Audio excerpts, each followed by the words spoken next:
What's up? Episode 3, crowd favorite, man. Welcome back, man. We're blessed and highly favored to be here. Shout out to my boy D Jones, man. We back with another one, man. You ready to talk about what we got to talk about today? Man, always, man. This is what I do. You know what I'm saying? Mr. Well, all right, here in the building. D Jones, crowd favorite, episode 3. Just blessed, man. You know what I'm saying? I ain't gonna lie, I'm happy. Had the day off from work. Did my Dougie and tomorrow, because we ain't gonna work tomorrow either. Did you hit me? Shout out to the ice. Yeah. Ice, baby, vanilla ice. Shout out to y'all. You know what I'm saying? For sure. Yep. But how you doing, boy? Man, I'm so happy, man. When I woke up this morning, I knew what time it was, man. And I got one of my closest friends, man. He a champ to champ. You know what I'm saying? Want to shout my boy out, man.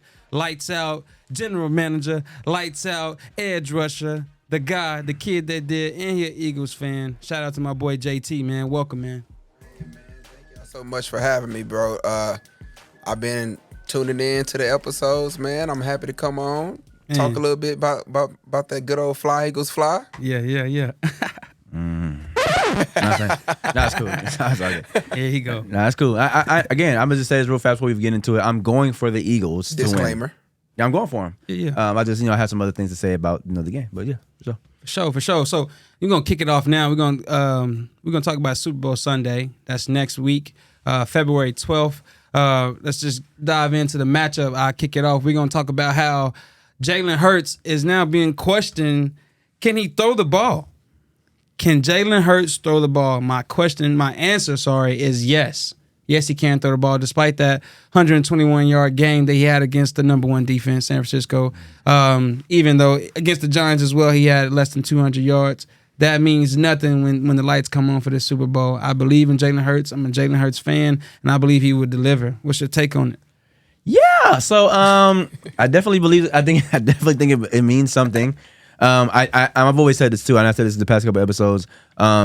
In the playoffs, the best thing to have in the NFL playoffs is the defense. Defense travels in any kind of weather. They travel in any arena. It's good to have a defense. I'm sure y'all agree. Eagles have a top 3 defense in the league. I think behind the Niners, and I think they had second best defense in the league. I think Cowboys had third. But with that being said, they have the best O-line in the league. But I just think that it's great to have an O-line, which is why the Eagles are so successful at running the ball with whoever is back there in the backfield and Jalen Hurts. I do, though, again, not saying that he can't throw the ball, because he's shown he can throw the ball even back in college, but I do think that in the playoffs, the NFL playoffs, it's kind of like a reset button. You know what I'm saying? What have you done for me lately? You know what I'm saying? I think that he's going to have to throw the ball in order to win the game. I don't think. Why you put emphasis on it like that? Like, I don't has to throw the ball. Yeah, I don't think that slowing the game down and just running it all day is going to pay favors, because again, all it takes is 1 or 2 3 and outs, and then all of a sudden the Chiefs go up a couple of touchdowns. Now you playing catch up. Now you force him to throw the ball, and that changes the whole game plan. My take on it, what I think about it is, and Eagles, if y'all listen to this podcast, if anybody's listening to this podcast, I want you to look at this. Just think about this. A couple years ago when Tom Brady won in Tampa, when he won that Super Bowl, the defense was incredible.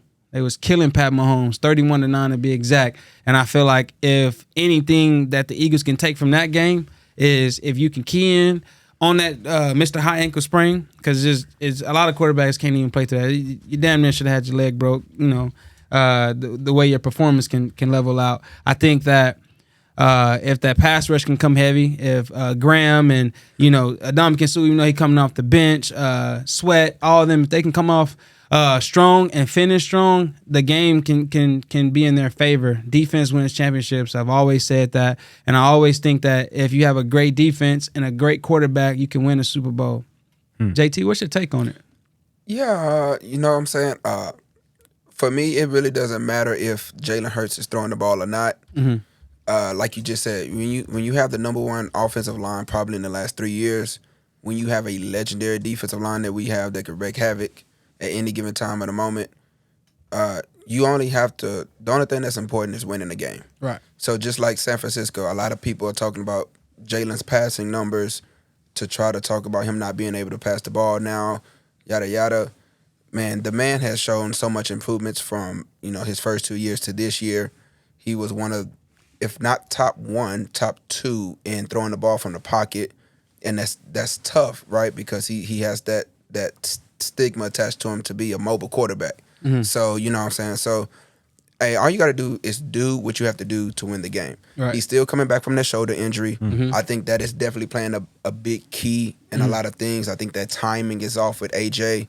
That timing is off a little bit with Dallas and with Devonta. But, with this extra week off, I think they get that back right. That's another week for him to get healthy. But then again, at the end of the day, I don't necessarily believe that we'll have to throw the ball to win the Super Bowl, because when it got tough against San Francisco, give them boys all the credit in the world. All-world defense. Number 1 rushing defense in the league, bar none, not even a question. When it got tough, we decided we just going to go smack you in the mouth. And that's exactly what we did. And that's how we was able to get a blowout victories. And the Chiefs defense, while it is good, all respect to the all-pro Chris Jones. Mm-hmm. Hey, that San Francisco defense is significantly better than the Chiefs defense. So do y'all believe in balance in the football? You know what Yes, I'm saying? absolutely. Yeah. Both of y'all are former players. Absolutely. I didn't. My mom wouldn't let me play, so I didn't get to play. But I do believe in balance, right? And so a couple things I want to point out. One, noticed last week when Purdy got hurt. You know what I'm saying? He's a passer of the ball. That made the Niners one-dimensional. Do y'all agree? Yep. Christian McCaffrey had that one bounce-off run. It was nasty, by the way. That was nasty. Yes, it was. And then they just had to run the ball. In fact, Kyle Shanahan came out after the game and said Purdy couldn't throw the ball at all. The Tommy John injury he has was on his throwing elbow. UCL. Yeah, well, they call it Tommy John injury, you know what I'm saying? But he's out, you know what I'm saying? He couldn't throw the ball. With that being said, I remember you brought up Tom Brady. You know what I'm saying? Thomas Antoine Brady earlier. That's not really his real name, but that's what I'm going to call him. You brought up Tom Brady. You were saying how, they destroyed the Chiefs. Well, one of the reasons why the Chiefs were so, unsuccessful in that game, 31-9 was the final score, by the way. I think you pointed out, they made the Chiefs the Chiefs were just one-dimensional. Patrick Mahomes had to drop back every single play. They had rookie Clyde Edwards-Helaire, who for that season only had 517 rushing yards. In fact, to this day, he still hasn't even proved himself as a feature back, in my opinion. And so that made them very one-dimensional, throw the ball to Kelsey and the crew. And once you become a one-dimensional team, it's easy to scout against you. Just play nickel, you know what I'm saying, and just stop them. You know what I'm saying? So, again, I think it's one of those situations where if there's not a balance for the Eagles, because again, they can run the ball like crazy. You know what I'm saying? They're showing they can put all them players back there and run the ball. All them running backs or Jalen Hurts can run the ball.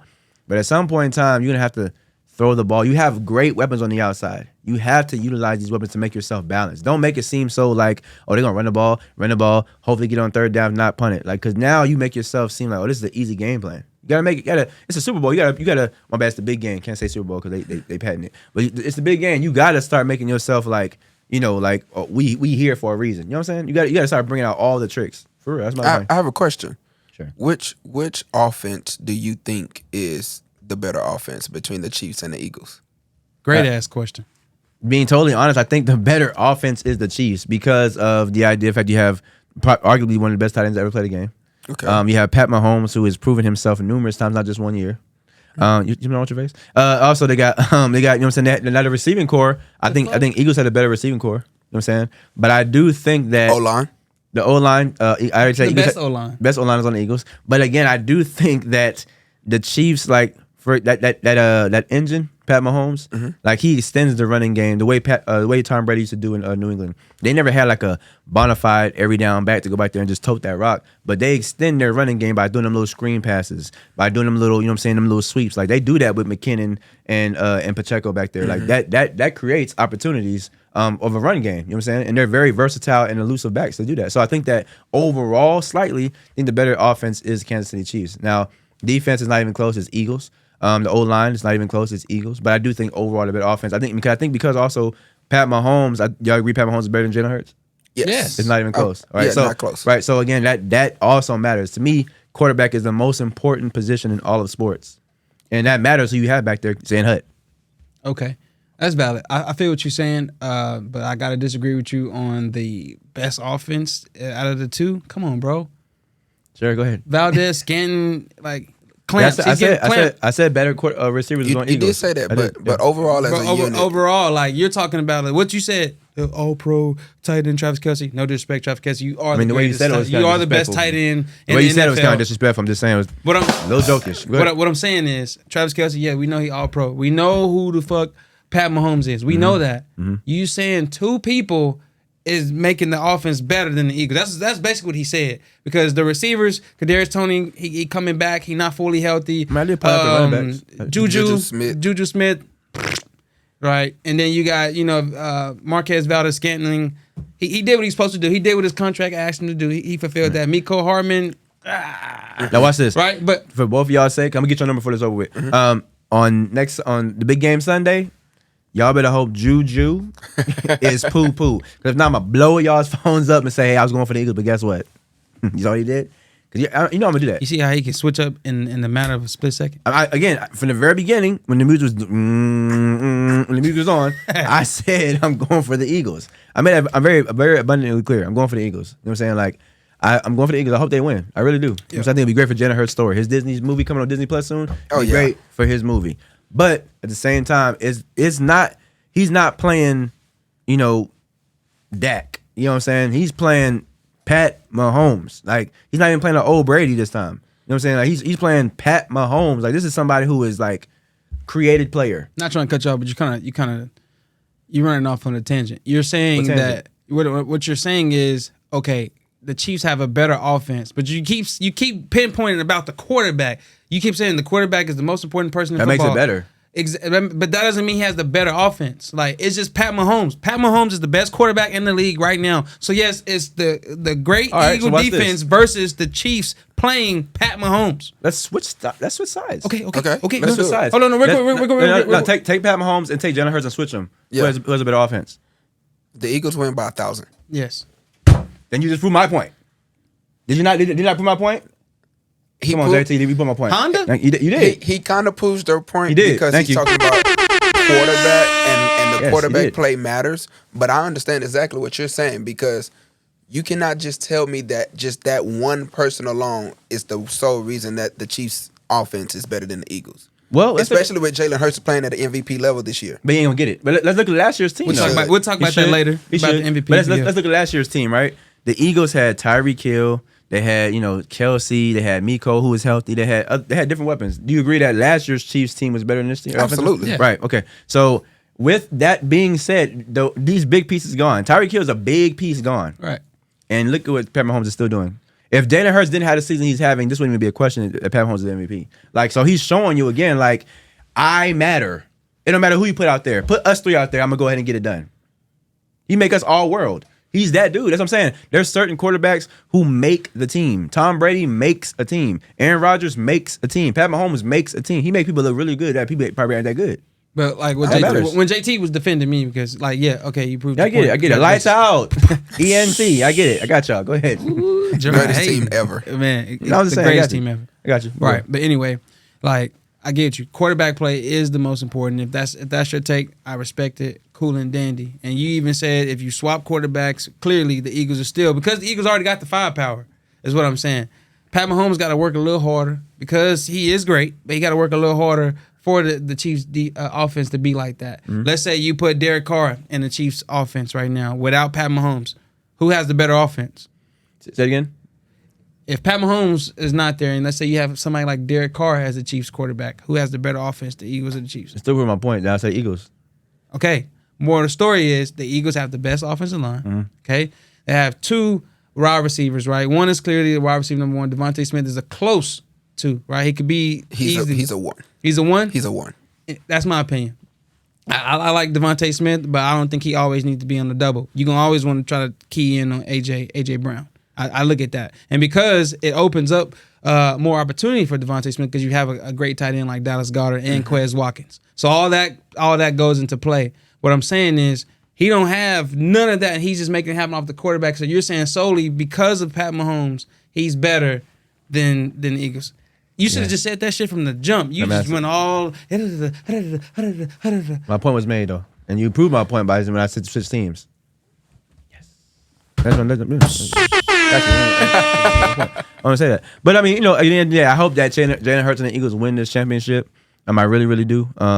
I really hope that, nothing happens to him. I also want to go to your point, JT. I know you were saying having a week off. Sometimes having a week off can be detrimental. I remember we were first talking about it.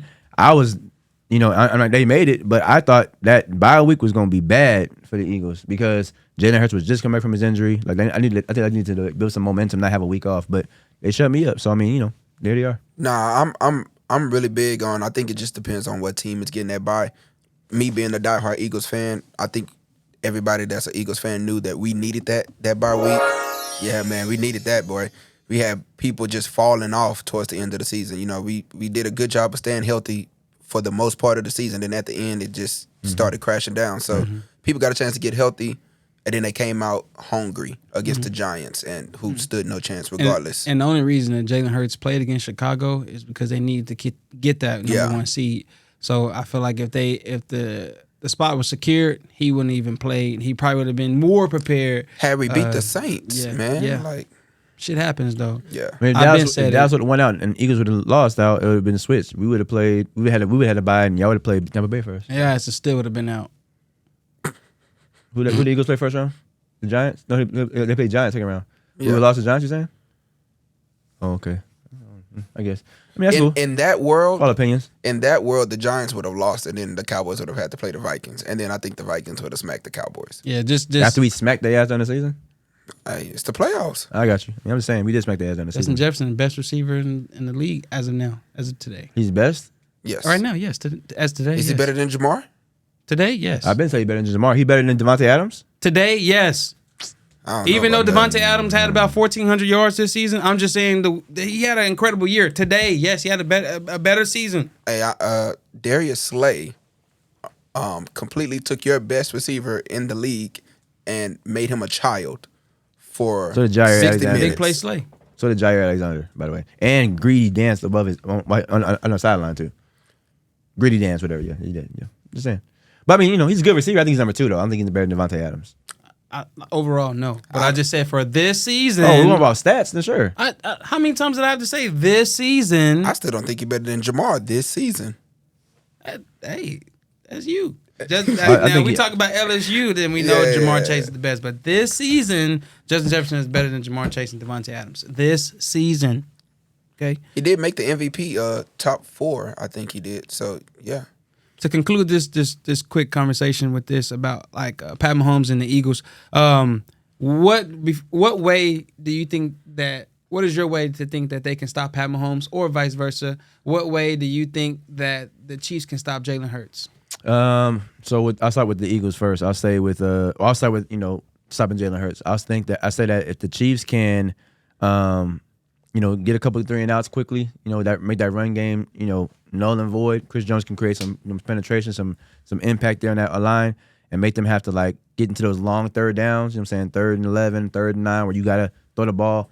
I think that's where you start playing a different type of game. You know what I'm saying? Like, I don't think that Jalen Hurts has had to be in a situation where he was pressured to throw the ball. I think he's been this whole season he's been able to play very relaxed and just how he wants to play, just comfortable. You know what I'm saying? So I think it changes when you put some pressure on somebody. Mm-hmm. The other side of the ball, Pat Mahomes, you just have to like hit him. I think a lot of times, and it's kind of, I agree with the way that they flag these defensive linemen when it comes to quarterbacks. Like, a lot of these players are getting back there and they're just kind of like barely touch them, or they're like push them real hard and just let them go, hoping that they fall. They're scared to like wrap up and really hit anymore, and so that allows people like Pat Mahomes to get bounced off and create these crazy like Madden look like plays where he can scramble, jump in the pocket, and then run around 15 yards and throw the ball. Like, that makes it hard when you're doing that. So you have to like really just go out there and say, you know what, like, I'm gonna hit him.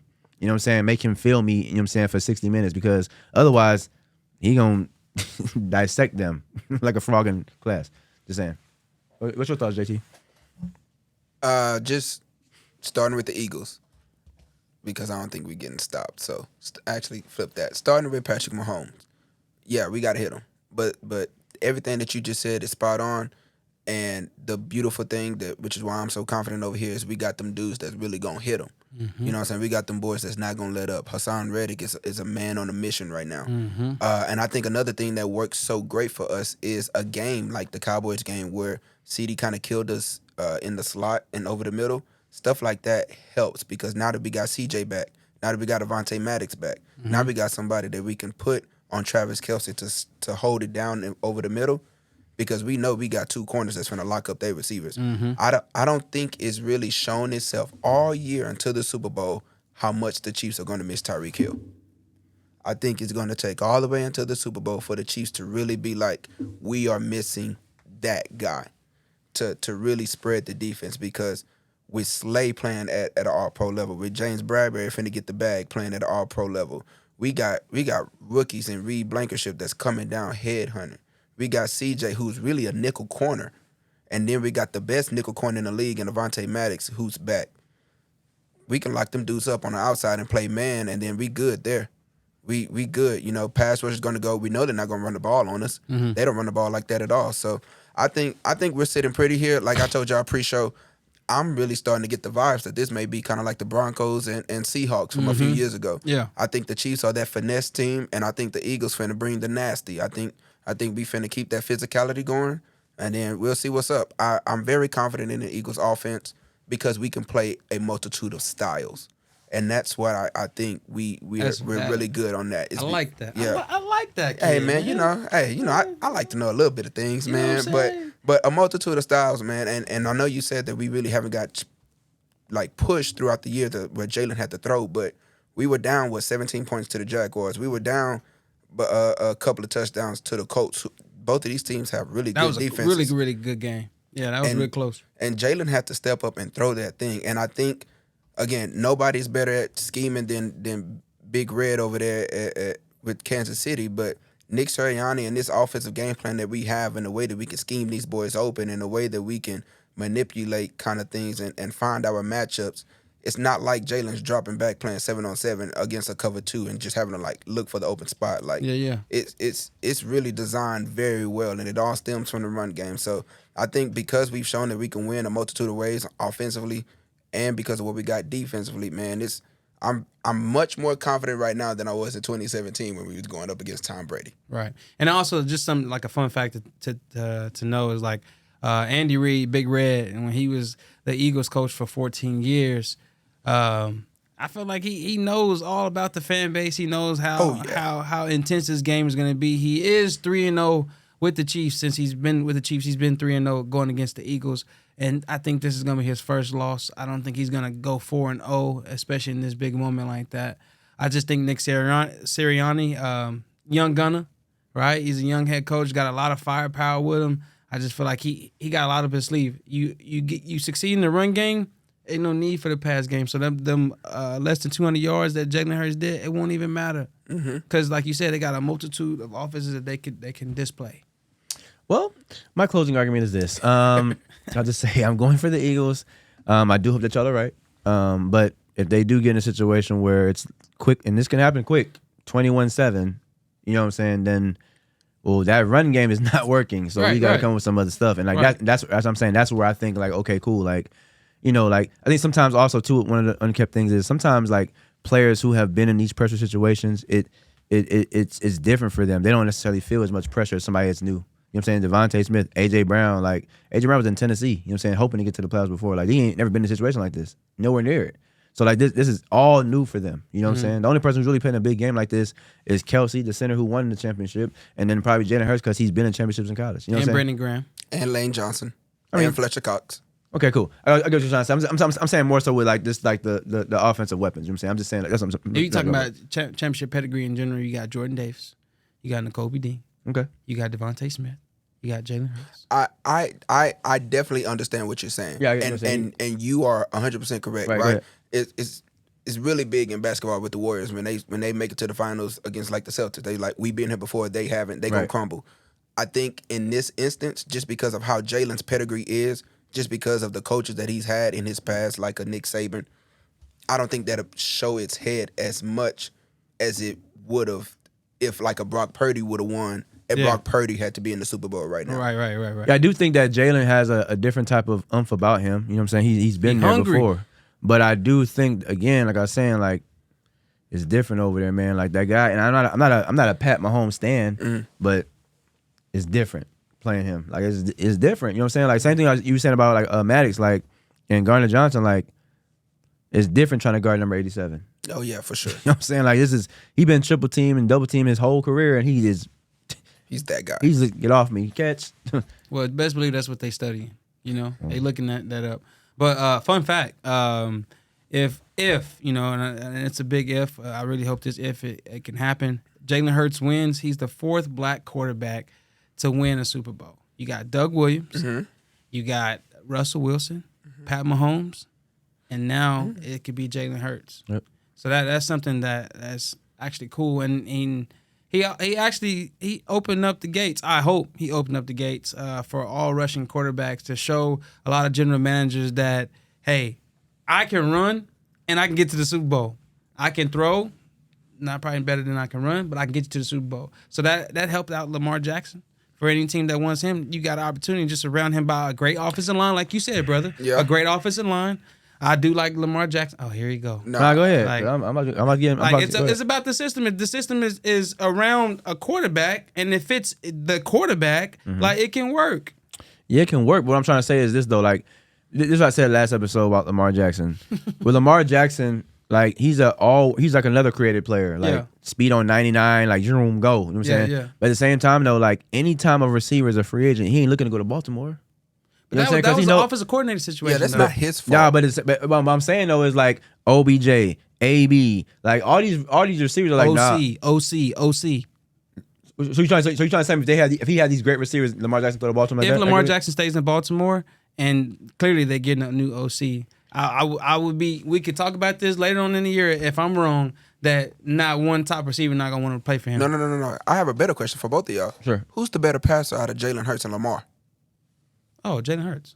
I think Jalen Hurts is a better passer. Absolutely not. Okay. Absolutely not. Enlighten me, good brother. And I'm an Eagles fan. You asked me, I just Enlighten me, answered. good Go brother. ahead. And if the Eagles were able to entice someone like A.J. Brown because of the system and just because of the personal relationship that he has with Jalen, Lamar needs that kind of guy, right? I don't think that receivers are seeing Lamar Jackson and that's the reason why they're saying, I don't want to go to Baltimore. Yeah, 'cause It's 100%. that's It's ridiculous. 100% the OC, and I hope, like how you touched on that GMs could look at mobile quarterbacks.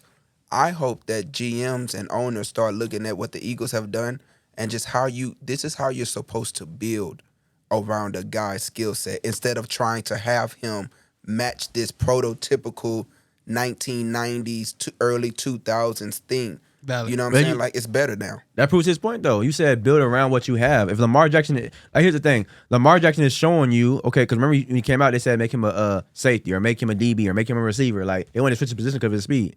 He's showing you, okay, cool, I'm fast. Put him behind center, he go run. Same thing with Michael Vick, go run. But at the same time, though, if I'm building a team around Lamar Jackson and I'm saying, okay, his skill set is this.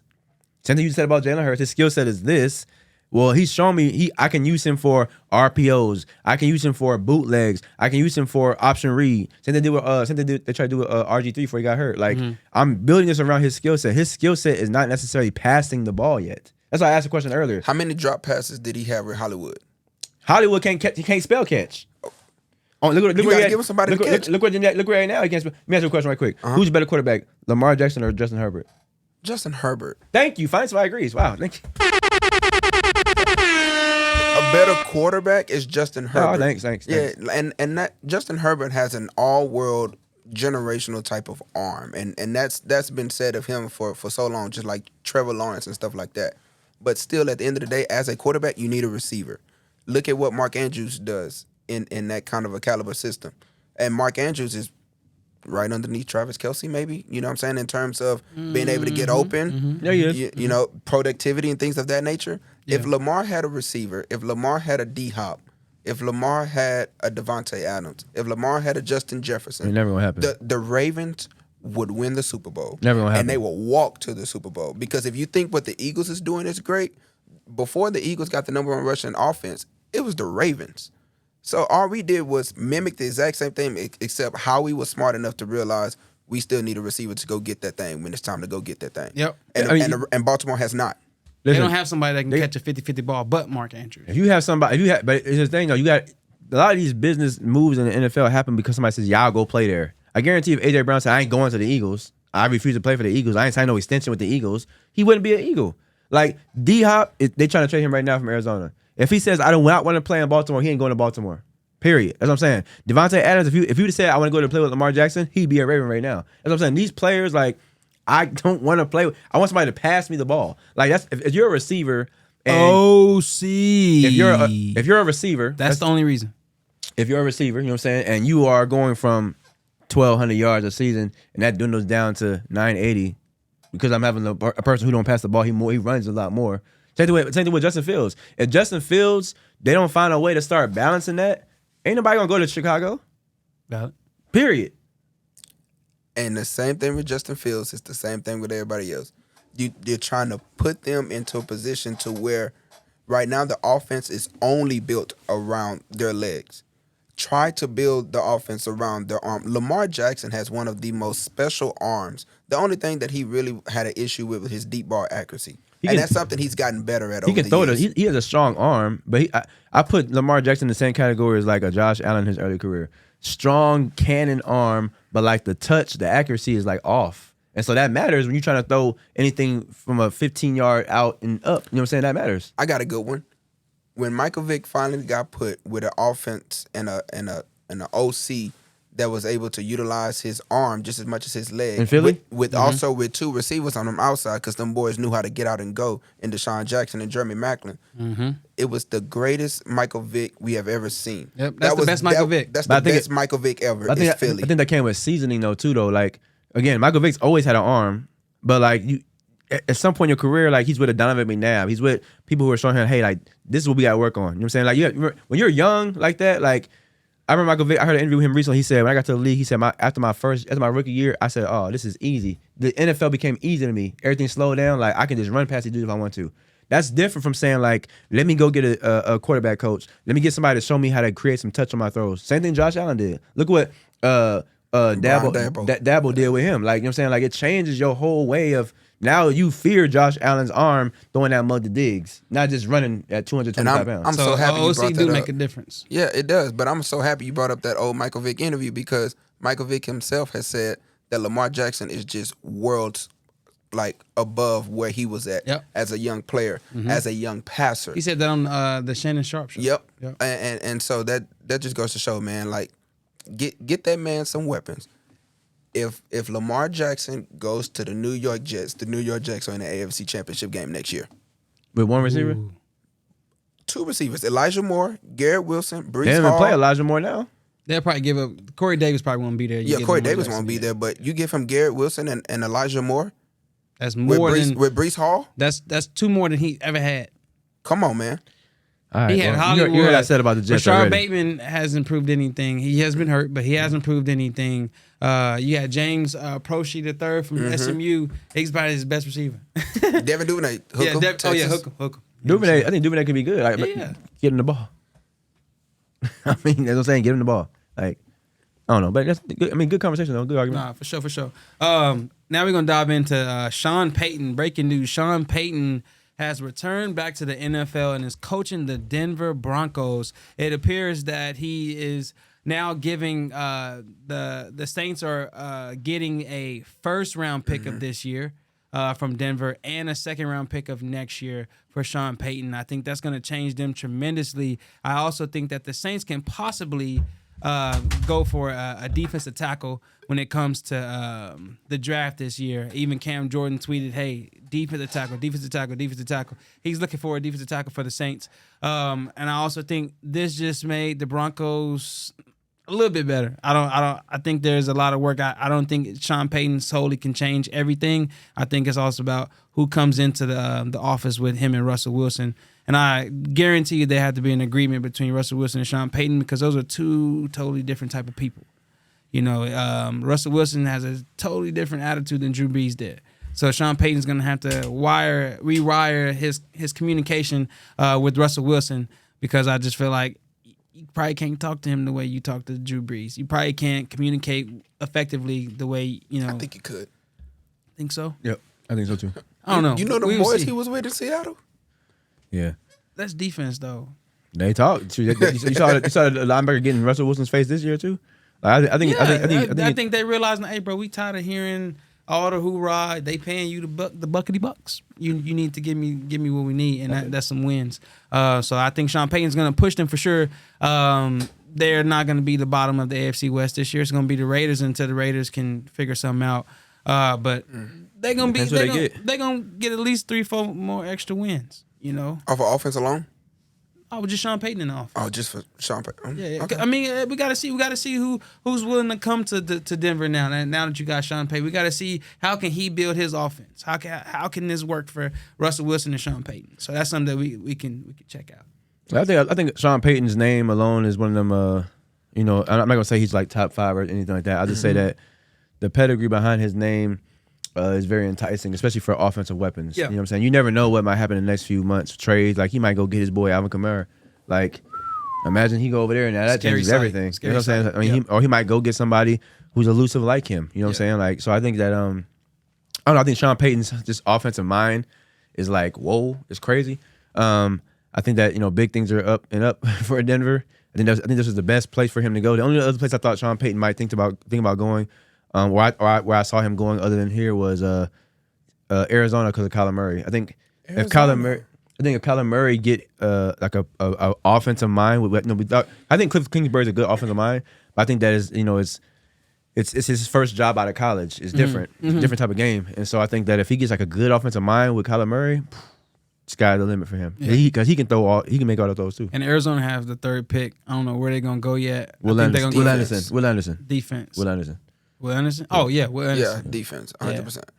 Yeah, But they already have a good defense too. It's crazy. So that's gonna make it You really worse. solid. thought, you really thought Arizona for Sean Payton? Yeah, I thought Chargers. Chargers. Well, I definitely thought Chargers. They would have fired their coach. They didn't fire him though. I think it would have been easy Chargers. You know what I'm saying? They got rid of the OC so fast. Man, now what? Kellen Moore's out Moore's over there. there. But Kellen Moore's a good offensive mind. I just think that the As a Cowboys quarterback. fan, you like him? Well, I think he's a good offensive mind. So who for do you sure. think was the problem? Was it Oh. Kellen Dak. Moore, Dak, Dak. McCarthy? Okay. See, I'll say this about coaches. I think one thing that I respect about Tomlin, for example, is Tomlin is like he's the person who gets the praise or the critique. But at the end of the day, like there's a very famous quote, like players have to play. You know what I'm saying? And I think that one thing about like Dak, for example, like again, like I was saying earlier, Dak has never had a bad team ever. They at the end of Tony Romo's career, they built Tony Romo with his Hall of Fame line. You know what I'm saying? Gave him a number 1 receiver, gave him a good number 2, gave him a good running back. Dak came in there and went 13-3, raw. You know what I'm saying? Like, and so I feel like Dak has never had a bad team, but Dak can't get the job done. He had the best defense he's ever had this year. That could have carried him through the playoffs.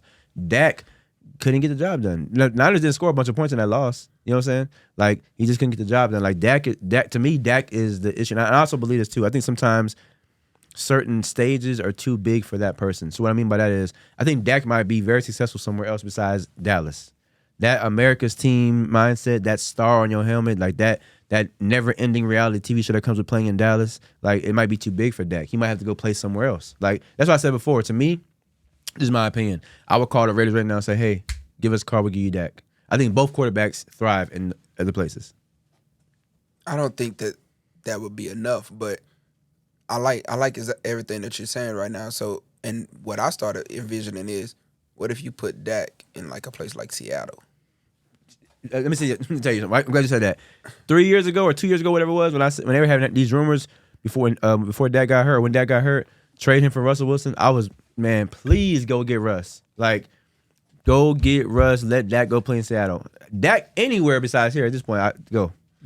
Please. You know what I'm saying? Jets, y'all want a veteran? Call Dallas. Get Dak. Y'all want quarterback away? Y'all keep on saying a quarterback away? Go get Dak. What can Rain Dakota do for you? Nothing now, because he signed that $400 million contract. He got 2 years, $80 million left. So they said, the last year's always an option deal. So they said Dallas is probably stuck with Dak for one more year. They ain't picking that shit up. But after that, they can say, we got to go. We're gonna separate. So we stuck with that. We stuck with that for one more year, probably. Probably, most likely. Another breaking news: Demeco Ryans, former Houston Texan linebacker, Called it. Is in Houston. Let's go. 6-year deal. We don't know the money, the logistics in that, but he is in Houston for 6 years, possibly. And I'm excited about that. I think they finally found their head coach. They ran through 2 black coaches previously, Lovie Smith, Cully he came from the Ravens.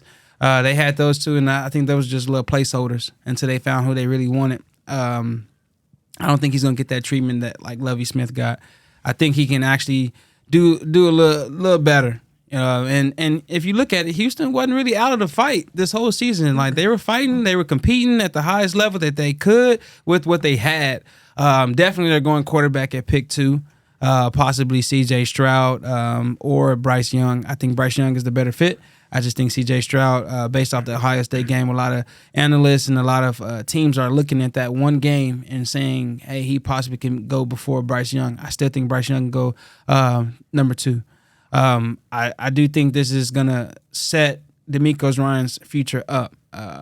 Defensive minded, I think that he's going to probably go defense for that second pick 12. So you can get a quarterback and then go defense, pick 12. Go help out your defense. Your defensive mind, go help out the defense. Now, a lot of us would say go get a receiver. If Jordan Addison's on the board at 12, He will be.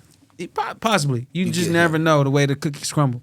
I think Jordan Addison is the best receiver off the board besides Jackson Smith and out of Ohio State. I think that I would go defense for pick 12 only because I feel like with Demeco Ryans now in office that people will probably want to go play in Houston. Now everybody gonna be like, oh yeah, Houston, right? But a lot of players chase the bag. And some player, you may get that one player. What if DeAndre Hopkins would be willing to come back? Like, just think, we just don't know. If DeAndre Hopkins come back, you got another quarterback, like a new head coach. Like, maybe the McNair family has changed. We don't know. We don't know until we know. Now, if Demeco Ryan started being mistreated and he poured his heart out for Houston. You know what I'm saying? If he's being mistreated, now we know really, really Houston has a bigger issue than we can really discuss, So yeah, this one is near and dear, as a native Houstonian. You know what I'm saying? I have seen every single Texan season since they have been a team. This one is a great, as a Houstonian, as a fan of the Texans, this makes my heart happy. We got a guy that understands the Houston culture. And it's certain places in the world, especially professionally, where you have to understand the culture of the fan base, the culture of the city. Like Philly, those Cleveland Browns, those types of areas, and Houston's one of them. You know what I'm saying? Houston, we are a die-hard sports football. This is the state of Texas. And, you know what I'm saying? And we want to win. We built our back on being clutch city. So, you got to have somebody that come in there. Demeco being there for so long, quite easily our best linebacker we've ever had in our franchise history. Brian Cushion? Even though he's better. The Roids? He's better than Brian. Brian's 2, but he's better than Brian. Yeah. A leader of men. You know what I'm saying? And I think that's something to say when J.J. Watt, who is our greatest player in the history of the Texans, is over over Andre.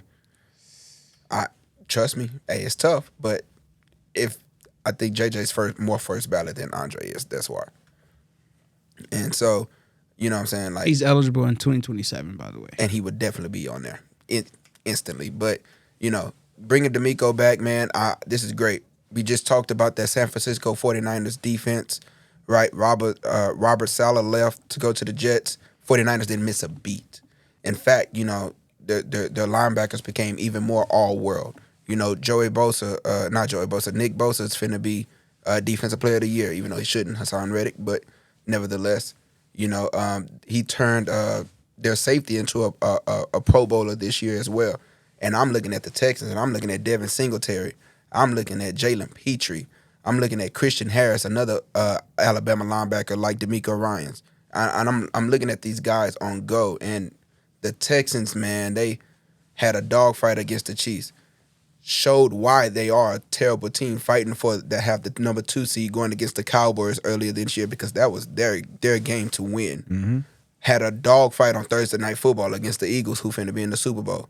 A dogfight against the Chiefs who finna be in the Super Bowl. So everything is there for the Texans. Thank you, Davis Mills, for your time. You know what I'm saying? We'll send you that care package on the way out. Peace out. You know what I'm saying? It's time for either CJ or Bryce. I'm thinking more Bryce. But that CJ game against Georgia was very impressive, bro. I can't even lie about it. It was very impressive. But this is definitely a good time right now to be a Texan, man. And like you spoke on the McNair family, I think since the passing of old Bob McNair, I think Cal has been trying to kind of right the wrongs that his dad did. Because the city of Houston, I don't know if y'all know this, but being a Houstonian, we was calling for them to sell the team in a heartbeat. Like they were not able to go nowhere in Houston for a nice little minute. Ticket sales were plummeting, and once that money started you know what I'm saying, looking funny, you got to figure out a way to change it. So, billionaires are not billionaires on accident. So this was definitely the right hire. I'm excited. We got about 30-something, 40-something $million in cap space to go along with draft picks that we got. Thank you, Cleveland Browns, for the next couple of years. So I'm excited. I think he's set up right. I don't think this will be no Lovie Smith type of issue. Do you feel like, are you more of a Texans fan or Eagles fan? So I can't necessarily say that, answer that so quick. The best way I could put it is the Eagles is the team that introduced me to football. Because I started watching football when I was 8, 9 years old. So that's that was Brian Dawkins type. Yes, sir. Okay. That's that around 2000 actually when Donovan McNabb got drafted. So 99 to be exact. Yep. Pick 2. So that Jim Johnson, that Jeremiah Trotter, that Deuce Staley, like that. Brian Westbrook, yeah, all them boys.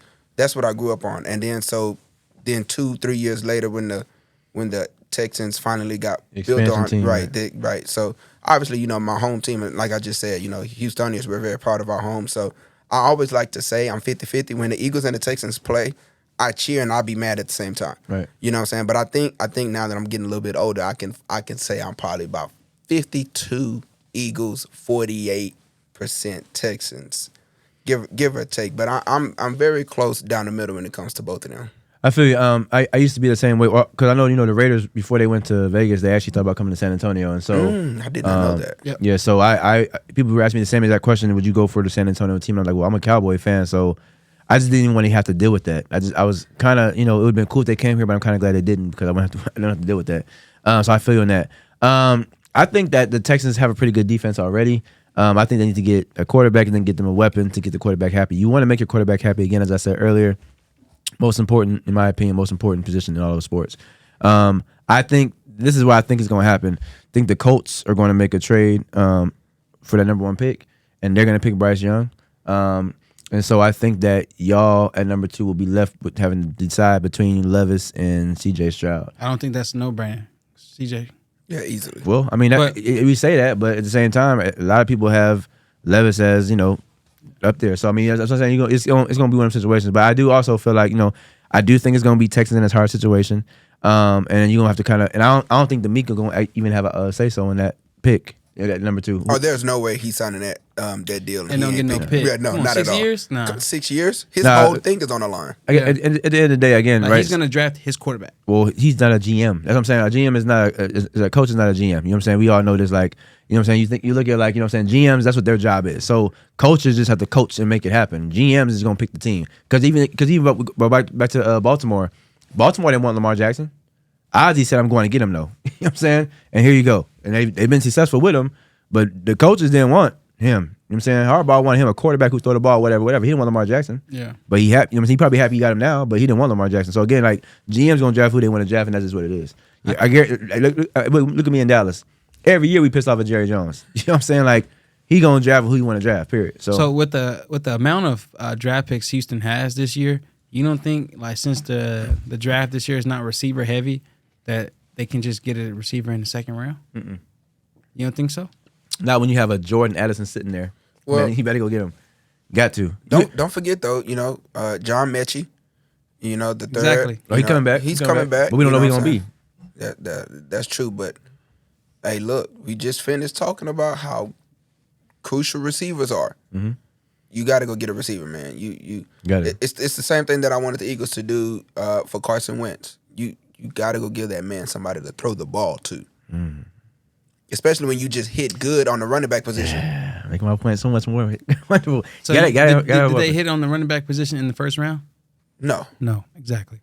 My point is, if you got 2 first-round picks, spend one on offense, spend one on defense. Because guess what? Hypothetically, right. Let's say, we just talked about how sometimes it's about the system. It's about where you go and how successful you can be. Let's say C.J. Stroud does get picked to Houston or Bryce Young, right? I think Bryce Young will be better. You got John Mechie on his receivers, right? The chemistry is there, cool, and then you can go get another receiver, right? I think you can get another receiver in the free agency, a veteran that can help out the young core. But if you literally go spend all your eggs in one basket for those first 2 picks and you go offense and one of them flop, Demeco, you already you know what I'm saying, starting off on the wrong foot. That's what I'm saying. I'd rather balance because you like balance, right? I would like to balance. If I have 2 of the top 15 picks, I'm gonna balance get my quarterback. Yes, I can get a pass catcher, but you can possibly get a pass catcher later on in the second agency? round What's Oh. the or free agency. Yes. what's the big board got the who are they projecting to be available around like pick 12? Jordan Addison, Quentin Johnston, and Jackson. Defensive players. Defensive players. You have Miles Murphy, Okay. who can possibly slip the edge rusher from Clemson. You have Joey Porter around that time. Joey Porter can possibly go top 10, but you have Joey Porter potentially. You have Christian Christian Gonzalez from Out of Oregon. Yeah. You have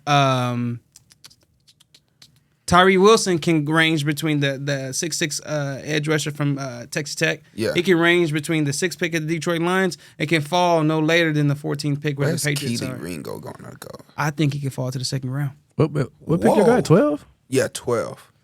It's showing y'all got 9. Maybe it's a trade. Maybe they see y'all making a trade. I don't know, but looking at this draft right here, they show Hell yeah, that's different. it must be a let me see. That, This is that's 2023. Yeah, it must somebody be else must be shit. trades. Yeah. It's trades. It shows trading up. It shows Detroit making a trade and getting Bryce Young. I hope they don't do that. That's not happening. And it shows Houston getting CJ Stroud. Whoever that is, that's a bad source. Yeah, that's terrible. Well, I'm gonna say this too. So the only way I told him this the other day. In my mind, there's only one quarterback who is like money, like where I feel like there's no doubts about him. He's gonna be amazing, and that's Bryce Young. That's just my opinion. Of all the quarterbacks in the draft, Ohio State quarterbacks don't have a good history. Neither do Alabama, but I think Bryce Young he's kind of like what I say about Texas Tech quarterbacks. Patrick Mahomes changed that whole mindset about Texas Tech quarterbacks. I think Bryce Young will do the same thing about Alabama quarterbacks. But Valid. I think the Jalen only way. Hurts? Well, I think I'm saying more Oklahoma for him. You know what I'm saying? And I think Oklahoma's where he learned to be a quarterback, in my opinion. I got you. Yeah, yeah. But I'll say this: I think the only way that Houston gets Bryce Young is they make a trade, and they need to call right now. Call Chicago and say, "Hey, what y'all want?" Because I really believe this. In order for y'all's franchise to change, y'all need Bryce Young. Like I like CJ. I don't believe in him being that guy. Levis is like, he's all world big as hell. Like I don't see him being that guy, and I don't see nobody else being that guy. Even Anthony Richardson. I think y'all need Bryce Young, or y'all gonna be in the same situation 5 years from now. I think Bryce Young, I think we can all agree that Bryce Young is that dude. We are all Bryce Young, you know what I'm saying, like fans, even though the scouts of the world, and again, that's the world that I want to venture into and stuff like that. So I understand. You will. Right? I understand, you know what I'm saying, like understanding, talking about his stature, how he'll be quite literally the smallest quarterback ever taken in the first round in the history of the draft. I definitely think that matters, but we're also in a different age of health and nutrition and wellness and things of that nature. So I don't really think that it'll be as big of a deal as some of the Mel Kipers of the world are kind of like trying to make it out to be. The only way that I would be okay with CJ Stroud being in Houston is if we draft Marvin Harrison Jr. next year. Well, y'all have to lose every game this year. We either we gotta lose or the Browns gotta lose because we still got they first next year too. Well, another hot take. I don't see Deshaun Watson going to OTAs, mini camp, training camp, and the Browns being sorry. I don't either. I just don't see He's that still happening. that guy. Yeah, he didn't come back till week 12 this year. So, yeah. Okay. All right. Now we're going to dive into talking about the Offensive Rookie of the Year and the Defensive Rookie of the Year candidates. We got Offensive Rookie of the Year. You got Garrett Wilson. Go offense first? Yeah, we can go offense. All right, cool. They sell tickets, right? You got Garrett Wilson out of Ohio State and Austin, Texas. You have Kenneth Walker out of Michigan State and Seattle Seahawks. And then you have Brock Purdy out of Iowa State, Mr. Irrelevant, and the San Francisco 49ers third-string quarterback. Sorry, I had to add all that because it's valid. Correct. Because he shouldn't even, to me, he shouldn't even be in there based off. Yeah, the playoff performance is cool. Yeah, the last 7 games that he did was great. It was perfect. But the work that Garrett Wilson did with 3 different quarterbacks, the work that Kenneth Walker did after Rashad Penny got hurt. So those things have to go in because that happened way early in the season. Garrett Wilson had 3 different quarterbacks, and he still managed to get over 1,000 yards. It's impressive. I think, no doubt, he better win that. What's your thoughts on that? I don't have no problem with Garrett Wilson winning it. I think that, I will say this too, and I've learned this the hard way in both football and basketball. Sometimes playoffs matter, and playoffs changes everything. And so, Kenneth Walker going to the playoffs, playing a whole season, you know what I'm saying, going to the playoffs, it might change the minds. You know what I'm saying? I don't know. I think he might somehow slip and take it away. The way we when you talk about the defense, the same thing. Somebody else gonna take it away. I think Kenneth Walker might take that. Brock Purdy, call it what you want. It's an amazing story still. I mean, you know what I'm saying? No one discrediting that. Like honestly, I mean, when you get picked as Mr. Irrelevant, they don't expect you to make the team. He made the team, wasn't a practice player. He made the team. He was third string in uniform, dressing out. The first two this is crazy. Trey Lance going there, tears a ligament, the entire ligament in his, broke his ankle. Broke his ankle. Had to have 2 surgeries to get that fixed. Then Jimmy Garoppolo, who should have been a starter from day one, in my opinion, anyway, he come out there, he breaks his foot, he's out. So then you have to go get Brock Purdy, and all he did was win, literally, until he lost. Like, he didn't come in there, they didn't miss a beat, you know what I'm saying? They kept winning, you know what I'm saying? They were 6-0 with Jimmy G, they were another 6-0 with Brock Purdy. Like, I feel like the story is amazing, and again, he's a quarterback, you know what I'm saying? Whether Deebo Samuels has 200 receiving yards or Christian McCaffrey has 150 rushing yards, Brock Purdy gets the credit for that win. Mm-hmm. So. And he's a passer of the game. Yeah, he's on the ball. I mean, he's on the ball. Great story. Obviously it's a quarterback-driven league. San Francisco's offense actually got better with Brock than it was with Jimmy G at the helm. So, that's something else that he can have to, try to put why he should be the winner of this. But coming out of the draft, man, as a rookie, one of the hardest positions to get accustomed to in the NFL is wide receiver. And so to Garrett Wilson to be that dog. Now, granted, a lot of these boys, again, are coming out more prepared. But to come out there at the Jets with Zach Wilson, Joe Flacco, and Mike White, as your 3 quarterbacks and a defensive-driven head coach, and then you lost your all-world rookie running back who probably would have took that from him. Breece Hall would have won this. Breece Hall would have won it walking away. Yeah. Easy. No pun intended. Go ahead. I'm excited to see him next year. Oh, man. Yeah, he's going to be cold. Man. But that put even more pressure on a Garrett Wilson, you know what I'm saying, to perform. And then you had, not to mention, you throwing the stuff with Elijah Moore trying to get traded and all, just a whole lot of things, man. And then all Garrett Wilson went out there and did is be reliable. And I think just that off alone, he gets the award. I'm a huge Kenneth Walker fan. I'm a huge, proponent of running the ball and controlling the clock and pounding the rock and things of that nature. And I think what Kenneth Walker did, in my opinion, he should have been the starter from day one. Mm-hmm. And I think that is going to happen moving forward in Seattle. He is now their beast mode for the next, at least until his rookie contract is up. I'll say that. Mm-hmm. He's that guy. He's really like that. And so I definitely see an avenue where he could come in and steal it, based off of carrying the load down the stretch and getting them boys into the playoffs and things like that. But I don't know, man. I think Garrett Wilson did enough. I know NFL scouts and GMs better start looking at Iowa State. You got Brock Purdy and Breece Hall. And they start looking at them. Oh, yeah. Xavier Hutchinson is coming the guy next. this year. Coming next. I'm about to bring him up. Coming next. He's a guy. He's a coming guy. up next. You know what I'm saying? Hey, sure. All receivers, hey, listen, that's the dude. You know what I'm saying? Like, if it wasn't for Addison, I'd be saying Hutchinson is the number 1 receiver. As of early as the beginning of January, when the year kicked off, he was projected to be like a 4th, 5th round pick. But he's going to be a day 2 pick. As early as today, he's a day 2 pick. Off the strength. Cool. Reliable hands for sure. Great route runner. Definitely exciting to see. Dog. Yeah. Defensive player of the year, rookie wise. You know what I'm saying? You want to jump into them 3? Yes.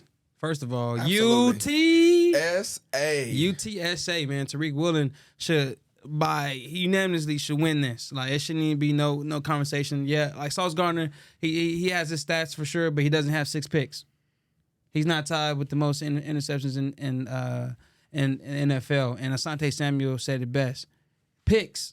Mm-hmm. They matter. Yeah, they do. They matter. And you got 6 versus, Sauce Gardner's 2. I think we shouldn't even be talking about it. Now, Aiden Hutchinson had a great year. Mm-hmm. He was beast. Like, he was a beast. Like, the Lions were not terrible. And he was a main reason why they were good, and I think this is more controversial than Offensive Rookie of the Year. But I like Tariq Woolen. I think he should win that off the rip. Aiden Hutchinson, first of all, he changed my mindset. I've never been a component or a fan of anybody playing where they're from. I think I've never been a person like that. You know what I'm saying? Even in basketball with Derrick Rose or anything, I just never. LeBron, like maybe go back at some point in your career, but like as a rookie, you know what I'm saying? Being drafted into that city, I think it's too much pressure. Too much pressure. You're super young. You know what I'm saying? You're wet behind the ears. Like you need to grow up and mature before you do that. I think Aiden Hutchinson changed that. I mean, he's been a very good player. He's produced. He's a model citizen. He's not getting in any trouble. You know what I'm saying? Like he's doing his thing. So shout out to him. But I do think this is like, in my opinion, Woolen easily should win this. What's he tied with Gardner Johnson for most picks, right? Yeah. So I think and Minka. And Minka Fitzpatrick, who's also a monster. But anyway, super monster. Get him down. Anyway, Tyreek Woolen for sure should get defensive player of the year for rookie. I think Aiden Hutchinson actually should be second, and Saul should be third. Now corner is my favorite position in football. I love corners, but I just feel like I'm not a blue ribbon guy. I'm not a participation ribbon. Like everybody should get their name called just because like if you don't go out there and do it and you don't earn it, then I don't see the point. I don't see personally why Sauce Gardner's even in this conversation. To be totally honest. Oh no, I see it. I think the name is he's in conversation. No, for sure he's a lockdown corner, and I think he's just not as how can I say it? Well, he was. I think based off of Sauce Gardner, I think it was right place, right time. I think he made sure that he was there to make the play.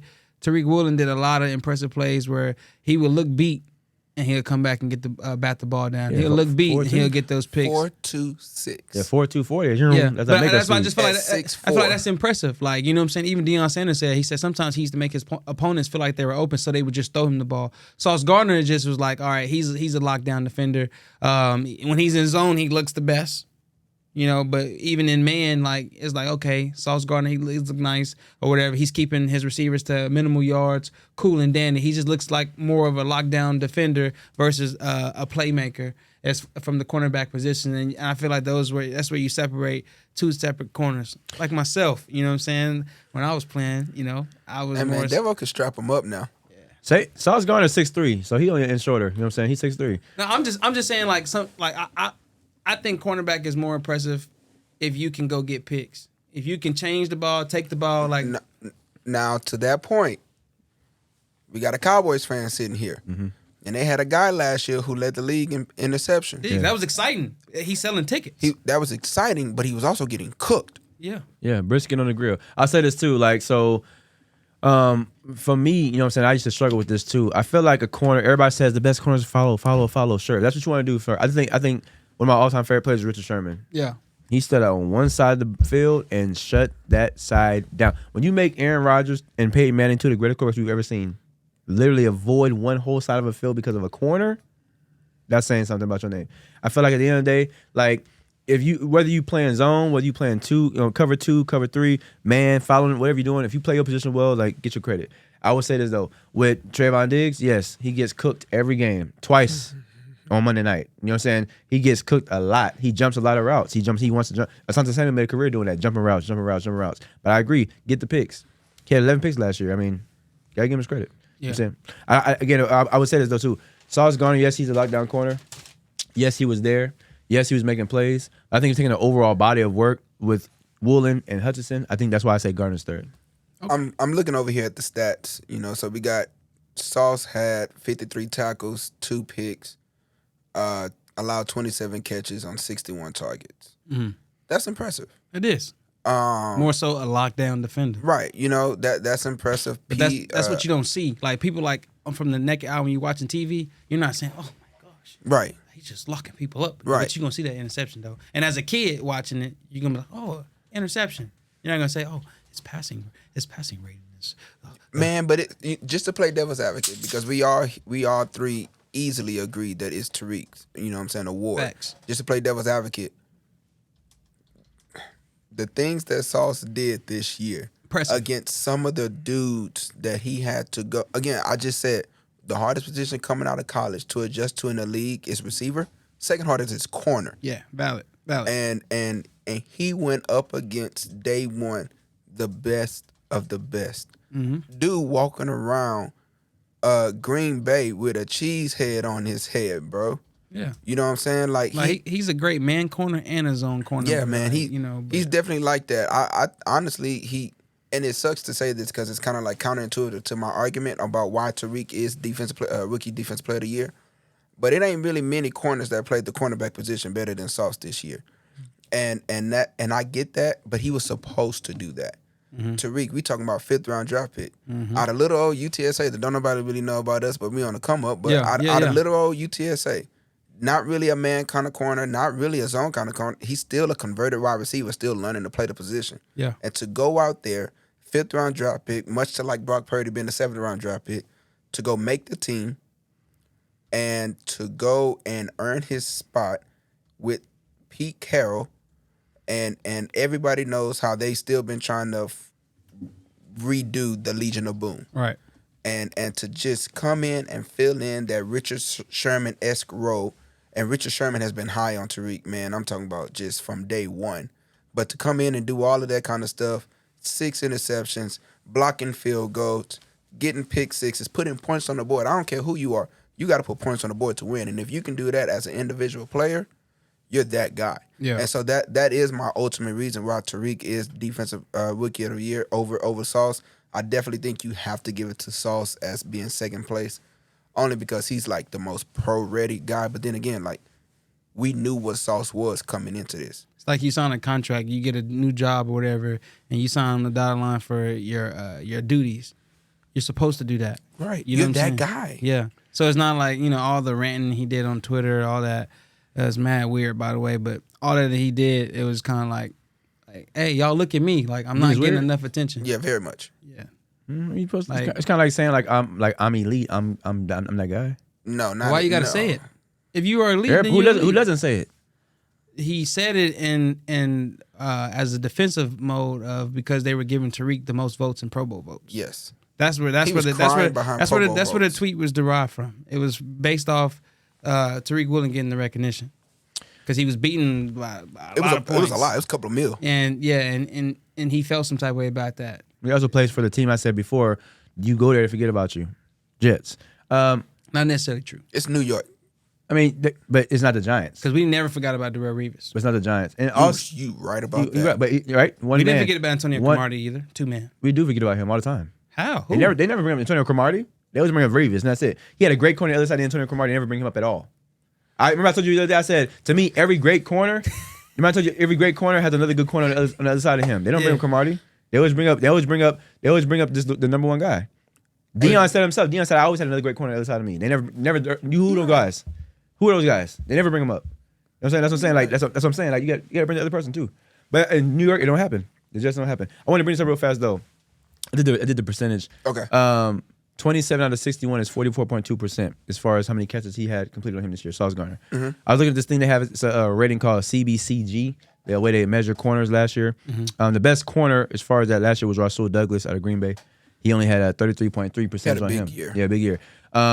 Top 5 was him, J.C. Jackson in New England, Jamal Dean in Tampa Bay, A.J. Terrell, your boy, Tre'Davious White in Buffalo. Trayvon Diggs after that, and Patrick Surtain Jr. after that were 39 and 39.3 respectively. So looking at the 44%, it's pretty good. Last year, the highest completion of the top 84 corners in the league was Marco Wilson out of Arizona at 66.3. So the 44 puts him somewhere in the middle, which is pretty dope. Not bad. Yeah, that's not bad at all. As a rookie. As a rookie, yeah. He did what he's supposed to do. Absolutely. Cool. All right. Now, possible destinations for these two quarterbacks before they head out for retirement. You got Aaron Rodgers and you have Tom Brady. So Aaron Rodgers, let's talk about Aaron Rodgers first. Let's think about possible destinations that you can see Aaron Rodgers fall in. I can see him going to Las Vegas. Hey, Vontae, what's up? I'm back. Let's get this done. Mm-hmm. Let's do it here. I can see that happening. I can also see him potentially going to San Fran. Brock Purdy is out for 6 months with the UCL. Possibly, I've been hearing sources have been saying that he can come back in 3 months, just throwing the ball, not like fully healed or whatever, but he could be able to throw the ball in 3 months. Regardless, he's going to be possibly ready for training camp in the next 6 months. But he's not their starter if you can get Aaron Rodgers. Or you can put a package deal somehow, some way. Let's get Trey Lance, to somewhere else, so you don't lose all that draft conversation that you chose to pick him at pick 3. So I can see Aaron Rodgers going to those 2 destinations. And a third team that I can think of, if it was next year, I would say Dallas because Mike McCarthy or whatever. If it was next year, but I like him in Las Vegas the most. I think that'll probably be the ideal look if they don't go quarterback. But I think that first pick can help out Green Bay for compensation wise to get Aaron Rodgers. Give Jordan Love a shot because he's been in the league year 3. He came in with Joe Burrow, but people don't know that because he haven't had a chance. Pick 26. Well, I'll say this. I do agree with the Raiders. If I'm the Raiders, I'm doing exactly what Aaron Rodgers did, what he had to go through in Green Bay. I'm gonna still draft a quarterback just in case, and make him learn from Aaron. Yeah. Who better to learn from than Aaron? But would you do that in the first pick, or would you try to go help him somewhere else? One of the later rounds, usually, because if you get Aaron Rodgers in a trade, you have to probably get rid of that pick. Clayton Tune. Yeah, maybe I like Clayton Tune. Maybe from Houston. Maybe go get probably have to get rid of that was it seventh overall pick. Oh, you have to get it up. Gotta give it up. So you won't get none of these top 3 quarterbacks. But I'll also say this too. He's not going to San Fran because they already said they're not trading him in the NFC, so that's out. The team I've been hearing the most is the Jets. And now that again, I always say you get forgot about, but Jets to me, if they get them, they always try to make this mistake of getting rookies. You know what I'm saying, or super old quarterbacks who have been game managers their whole year. You get you a bona fide quarterback like Aaron Rodgers, that might change the fortitude with the New York Jets.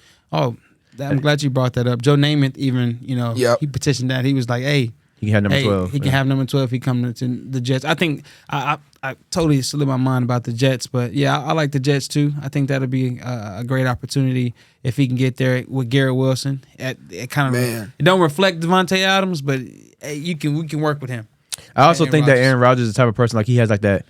His whole career, since he didn't get drafted when he was supposed to in the draft, he's had a chip on his shoulder. I think for him, his mindset is like, you know what? I can go be that guy to make the Jets relevant again. I'll take that challenge. You know what I'm saying? I think he would welcome that. Well, to me, I don't get to say this publicly enough, but to me, Aaron Rodgers is the actual true GOAT when it comes to football. That's GOAT at what? I mean, sorry, my fault. The GOAT. So the other guy that we're going to talk about here in a second comes second to Aaron Rodgers. Wow. In every sense of the word. That's like meat lovers pizza with no meat. I got you. Comes meat lovers pizza with no meat? Meat lovers pizza with no meat? You don't have to repeat it. I mean, we're good here. It's not really a pause statement if I said pizza. I didn't say anything. It was just a look on the face, but you're the big guys. You know what I'm saying? Hey. It's all good. But yeah, no, I believe Aaron Rodgers is the actual GOAT when it comes to quarterback play. Over Tom Brady. We can get into that one any time of the week on that one. But with that being said, you seeing Tom Brady. I mean, you seeing Aaron Rodgers to New York. You send him to New York. And as good and as great as we thought that Christian Watson was going to be and Romeo Dobbs was going to be, Aaron Jones and them boys and stuff like that, man, you put him with Garrett Wilson. And Garrett Wilson was drafted where he was drafted for a reason. Offensive Rookie of the Year for a reason. With the running back. And we know, that's something that Aaron needs. I do believe that, the Jets, they just hired an offensive coordinator for the sole purpose of trying to entice Aaron Rodgers to come there. That's it. That's the only reason why the man got hired. That's valid. Well, he didn't get the reason why I think that Hackett. Well, I'm gonna say this. I think that's a great valid point. The reason why I think it might backfire if that was the Jets' sole reason going to get him is because last year when Denver went and hired Hackett, Aaron Rodgers didn't end up in Denver. You know what I'm saying? He said I'm gonna go back to Green Bay. So I think that the Hackett signing is. It's a great signing for New York, but I think it's if their mindset is like I'm gonna use this piece of the puzzle to try to entice Aaron to complete the puzzle, that's a bad move because I don't think that Hackett plays that much of a power when it comes to Aaron. I don't understand how Hackett got the job because we was talking about Sean Payton earlier, and to be fair, fun facts earlier like you was spitting out, they said it, man, that if the Denver Broncos could have scored 19 points in about 7 of their losses, they would have won the game. 19. As an NFL team with the weapons that they have, with what we thought was going to be a Hall of Fame quarterback in Russell Wilson. I don't know if last year kind of changed things. Hey, it's He's definitely Hall of Fame. it's a lot of people that legacy talk, and that was a terrible year. But 19 points. You can't manufacture 19 points with 2 running backs, that offensive line, and 3 receivers that you have. What weapons did he have? Jared Judy, 1. Cortland Sutton. No. What? What he did? What he didn't do it before Russell Wilson or since he got Russell Wilson? But go ahead, continue. Tim Patrick. Next. Yeah, no, Nah, but all you need, see, everybody doesn't have. No, KJ Hamler doesn't get used how he's supposed Their to. number one running back, Javonte Williams got hurt. Yeah, ACL. but he got hurt around week 12. No, he got hurt at the very beginning of the season. Yeah. The whole No, beginning. it wasn't. Was it that Yeah, early? because Like, that might be like was week the one, reason week they one was or two. utilizing Melvin Gordon and they Yeah, cut but then him. again, your backup running back is Melvin Gordon, who was still capable of carrying that rock. Yeah. Couldn't hold it though. You couldn't hold it Yeah, though. Every couldn't game, hold it, boom, fumble it. Hey, but Brewski. there is no way that Russell Wilson can look that bad out of nowhere, like that bad. He had. Well, I mean, if you hear some of the conversations that the Legion of Boom have and some people from there, they solely won that Super Bowl off the Legion of Boom. Yeah. And it just so happened that Russell Wilson was the quarterback. By the way, you know where Melvin Gordon is now? Anybody know? He's, I know. Free Home? agent. Nope. He's one of the Chiefs. He's not with the Chiefs. When? Oh, he did sign practice soon- squad. soon as he got- yeah, soon he as he got did. He released. signed practice squad. Yeah, he on so the he'll Chiefs. get a ring if they Yeah, win. he's on the Yeah, Chiefs. nah. I love They're Melvin not- Gordon they're too. not getting him in, though. Wisconsin running backs, man, they're really great, but Yep. he's not getting that. Yeah. Hope Jonathan Taylor can, come Hey, back with it. hey, Yeah. Running that's backs a got guy one- right there. Running backs got 1 year to be bad, and that's it. But yeah, this next guy, Tom Brady. Thomas Antoine Brady. That's not even his middle name, bro. But anyway, That Tom- other guy. Yeah, Tom Brady. He is a San Francisco 49er fan based off Joe Montana. Him and his dad used to watch him growing up. He for sure wouldn't mind going there. When they played San Fran, he had booked a whole little section for his family to come to that game. That's how important that game was for him. And I feel like if he was to retire anytime soon, why not retire with your favorite team? They already have the best defense. They're not going to lose that defense next year. Do they have the best defense though? Yes, bro. They have the best I defense. think it changes though when the guy who's making them good leaves. The same way with Okay, know, no, that's better. But yeah. but like when Robert Saleh went to New York, you just said that Demeco Ryans didn't miss a beat. You never know. Mm-hmm. You never know. What are you talking about just defense? No, we're talking about 49ers. Nah, 49ers. You just said like when the new coach come in, it may be different. But you just said that when Saleh was Robert- on the 49ers at first? Yeah. Nah, Okay. that was me. That was me that said that. Oh, sorry, Yeah, my yeah. bad. my But bad. no, same thing. But yeah, Yeah. And when he left, Demeco Ryans picked it right off. Right, didn't miss a beat. And then next I mean, year, actually got better, but go ahead. Okay, but you never know if they can get better. If you hear Tom Brady's coming in the building, you gonna make sure the team is better for him. If you're a quarterback away, and you think that you're a quarterback away from winning a Super Bowl, do you go get a 48-year-old? 46. I feel you, but you know what I'm saying? And Like, do you go do that? Well, the way they hype Tom Brady name up, he is the GOAT. Like, I gotta disagree with you. I'm not a Tom Brady fan though. I'm not a Tom Brady fan. When Atlanta lost, that hurt me, and I was so happy that the Eagles came back and beat them the year later. But Did the Patriots win or did the Falcons blow it? Falcons blew it. That's not a Tom Brady dub then. But But regardless, is the reason why I just whatever. understandable. But Tom Brady, you know what I'm saying? and all his fingers got rings on them. I don't know. Not because of him, all. Like, is it yours? Not All because right. of him. I know he's going with it. I mean, again, I'm not a Tom Brady fan either, but Tom Brady is definitely the GOAT in my opinion. I don't think that makes me on his genitals. I'm just saying that I think he's that guy. You know what I'm saying? I think that I think he's the GOAT. I feel like there's. Well, Okay, now we all pause. No, You pause hold too. on. Look, everybody said. No. Hold on. Here's the thing. When I said he has rings in almost every freaking you did the whole. What does that mean? Tell the fans. Get up All off. right. yeah. So when I said I'm not on them, it made it valid. Anyway, so again, though, but I mean, I do agree with what you're saying, though, JT. If I'm a team like the 49ers, I'm only a quarterback away from being that team. I don't know if I'm going to get Tom Brady because he's way past his prime. Not even just past. He's way past his prime. I do think he can still make all the throws of the ball, and I do think that whatever team does get Tom Brady will be better than they were this year, including the Raiders.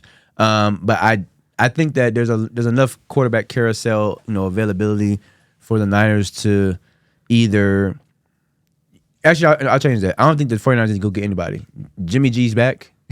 Let him start the year off, and if you want Brock Purdy or whoever else you want to be a guy, then kind of mold him into being that guy. You don't ever. They haven't lost. They've never really been in a bad situation with Jimmy G to begin with. You know what I'm saying? Like even last year, you know what I'm saying? He was that guy. You know what I'm saying? So like, I think you kind of gotta, and now if Jimmy G's like, you know what, like I want to go somewhere else, like then he has that mindset. He has that right to go somewhere else and be that guy. He can go to Raiders. He can go to Tampa Bay. He can go New York. He can go a lot of different places if he want to go. You might lose Jimmy G, but 6 months from now, that puts us in July. Training camp starts in July, beginning of August. Mm-hmm. So Brock Purdy could still be that guy. They already said he's the QB1 for next year anyway. Which is a terrible decision. Why? But peep this though. Peep this. Like since Trey Lance really haven't had the full opportunity to deliver. Excuse me. If Tom Brady was say, man, I want to go home, right? Mm-hmm. A lot of people honor that. Like just like LeBron James flat out said, hey man, I want to go to Sacramento. Mm-hmm. He would go to Sacramento because LeBron is LeBron, right? If Jordan wanted to do the same thing at his time, he would have been able to do so. Tom Brady has that same luxury in the NFL. If he wants to go to San Fran, they're going to make it happen. And guess what? You're going to keep one of those quarterbacks. You're going to get rid of Jimmy G. Jimmy G can possibly go to New York, right? The Jets. But you would keep... They just switch. No, you can do it like this. Oh, shit. Like, we know Tampa need a quarterback. Right. And the weakest division in the NFL currently, the NFC South, is terrible. They all might have new quarterbacks by the season start, right? You get that going, right? What if, hypothetical, what if you said, hey, we'll give you Trey Lance, Tampa. We'll give you Trey Lance, and you get Tom Brady, and then y'all can work out the logistics on the back end. Like, you know what I'm saying? But they'll have a rookie quarterback, not a rookie, but they'll have a young quarterback that they can, try to mold and try to figure it out. You know what I'm saying? And Tampa can be tanking, whatever, but you got a quarterback that the unknown, you don't know, versus San Fran getting something that they know what they get. You know what I'm saying? It's kind of like, they gave up so much for that dude. But exactly. But if you already saying that Brock Purdy, Mr. Relevant, is going to start next year, right? In my head, he QB2 and he can learn even better from Tom Brady. So if Tom Brady decides to say like, or he goes down, God forbid, you know what I'm saying, whatever. You're going to have Brock Purdy, like, dang, I sat behind Tom Brady. Now my knowledge is better about Kyle Shanahan, right? So it's like that's a pro in my sense. And you like, oh, okay. As long as I get something back from that, it was 3 first rounds for Trey Lance. You getting something back with Tampa, you can come up with a deal financially, however, draft picks, whatever. You can figure something out in the back end. I don't see that being a bad deal. That's tough, man. As a fan of football, to be honest, I think the 49ers are fine. I don't think they need to involve themselves in this quarterback carousel that's about to happen. Jimmy G, how many quarterbacks would love to say, at least I'm taking you to the Super Bowl? You know what I'm saying? Like, it's a lot of dudes. I think Jimmy G is at a point where he don't want to keep looking over his shoulder. No, you're right, and he's earned that. Right. You know what I'm saying? He's earned that respect. But if I'm sitting here and I'm the 49ers and I got the youngest quarterback in the league in Trey Lance, who's finna go into year 3, and then I think I may have just struck gold in a mystery relevant 7th round pick who's still on the. You got 2 dudes on rookie contracts. You don't involve yourself in nothing. Yeah, no. You let them boys. Yeah. You let them boys duke it out. I do think personally. I think in the era that we're in today, with how offenses are starting to evolve, knowing just kind of like how Kyle Shanahan's brain worked in terms of the offensive schemes that he can draw up, especially giving him a quarterback with some mobility, with the Christian McCaffreys of the world and things of that nature. You have to at least give Trey Lance an opportunity. The one game he's 3-4. The one game he got this year before he broke his ankle, it was a monsoon in Chicago. Nobody could do anything in that game, and then week 2 he breaks his ankle. Like, that's not enough for me to sit here and be like, let me give you this. Mind you, people are still, teams are starting slower because they lost that extra preseason game. Right? When Brock Purdy came in the league and it was his time, the 49ers already a world or machine. So they had already been moved past their training camp and preseason mistakes. You know what I'm saying? Like, quarterbacks, those first 3 weeks are still the extension of preseason. And that's what Trey Lance had to work with. And you give Trey Lance, man, a fair shake, it's not costing you anything. It costing me a chance to give me a ring. I feel like, you got Christian McCaffrey. He's a running back. We already know what that means. You know what I'm saying? Like his career could end at any moment. You know what I'm saying? You got Deebo Samuel who played like a running back. He injured every year anyway. You got George Kittle. Like these players are like you have a window. You gotta like take advantage of the window. You know what I'm saying? You have to take advantage of the window. So like they need to get somebody back there, whether it's Purdy who comes back in July if he's healthy, whether it's Lance or go and get a veteran. Like something got to shake. You know what I'm saying? Like I don't know. You made all world trades before. Shoot, why not go trade and get your boy Lamar Jackson? Do something. Oh my God. My thing is, I just feel like if you make this announcement, 8 months before the next season, Brock Purdy is starting. That was terrible for Trey. This man last week. Exactly. That was 8 terrible. months before the next season. Yeah. Before the next season, you But make he's also earned that though. You don't think he earned that? No. That's crazy. What? So what is so press the button. Sure, got you. No, not that one. Not that one. The other one. That's when you said push. What's the other one? Yeah, I was saying this. Look, so you trying to tell me this player comes in, Right. doesn't miss a beat, doesn't lose a game, takes us to the NFC Championship, and he hasn't earned the right to at least be starting out the year as QB1. You imagine when all 32 teams go to training camp, they all have QB1, 2, and 3. Mm-hmm. So he has earned at least this point to start the season out as being QB1. He hasn't. So you trying to tell me Lance coming back from an injury deserves to be QB1 over him, or Jimmy G same thing over him? Like, and Jimmy G might not even be there next year anyway. If you have Lance and Brock Purdy, who deserves to be QB1 coming in training camp? Purdy. But my point is, like, bro, like certain teams do. Like, why are you saying it so early? Because you never know what you can get during the free agency. Like, I wouldn't put all my eggs in one basket so early when you don't know how the tables is finna turn for the next couple months. You feel what I'm saying? Eagles said Jalen Hurts finna get the big bag this year. Is that too early? No. What? No.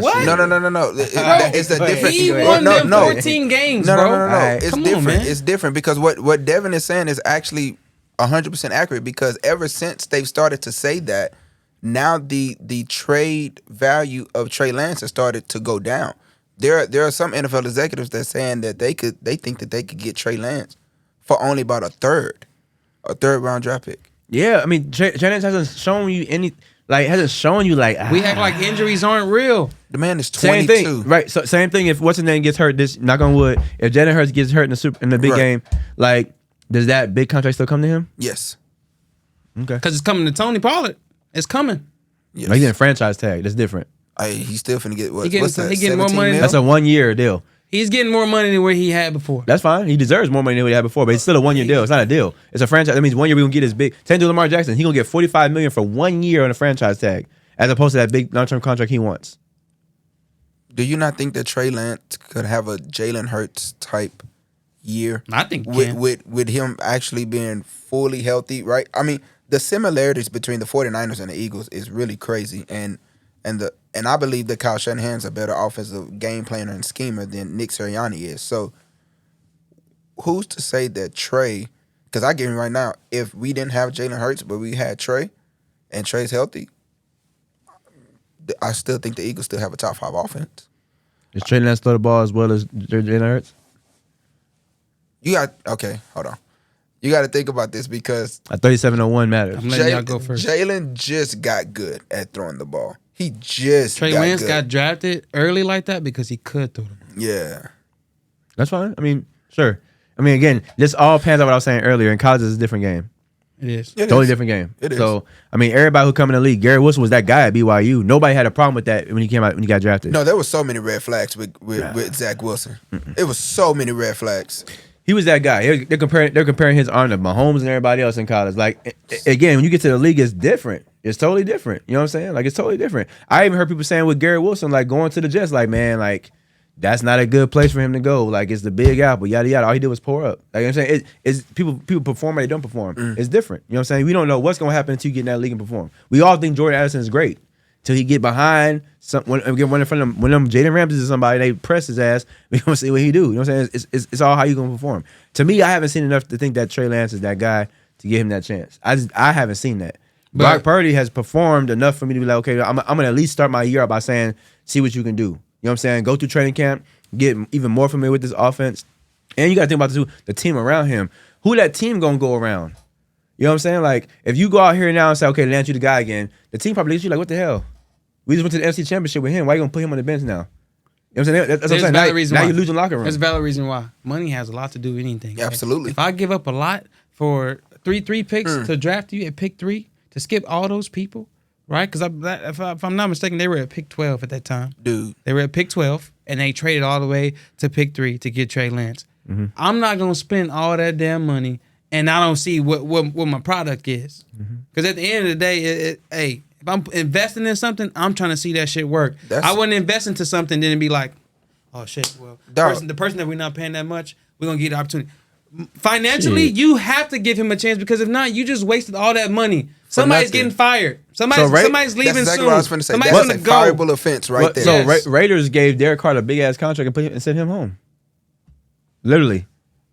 But that's what I'm saying. No. But see, you're talking about like I understand the comparison that you're having with the contract, but the draft capital that they gave up, that is your future. Yeah. They gave up so much. They gave up picks to get Trey Lance. Sure, I mean 3 first rounds. That's fine.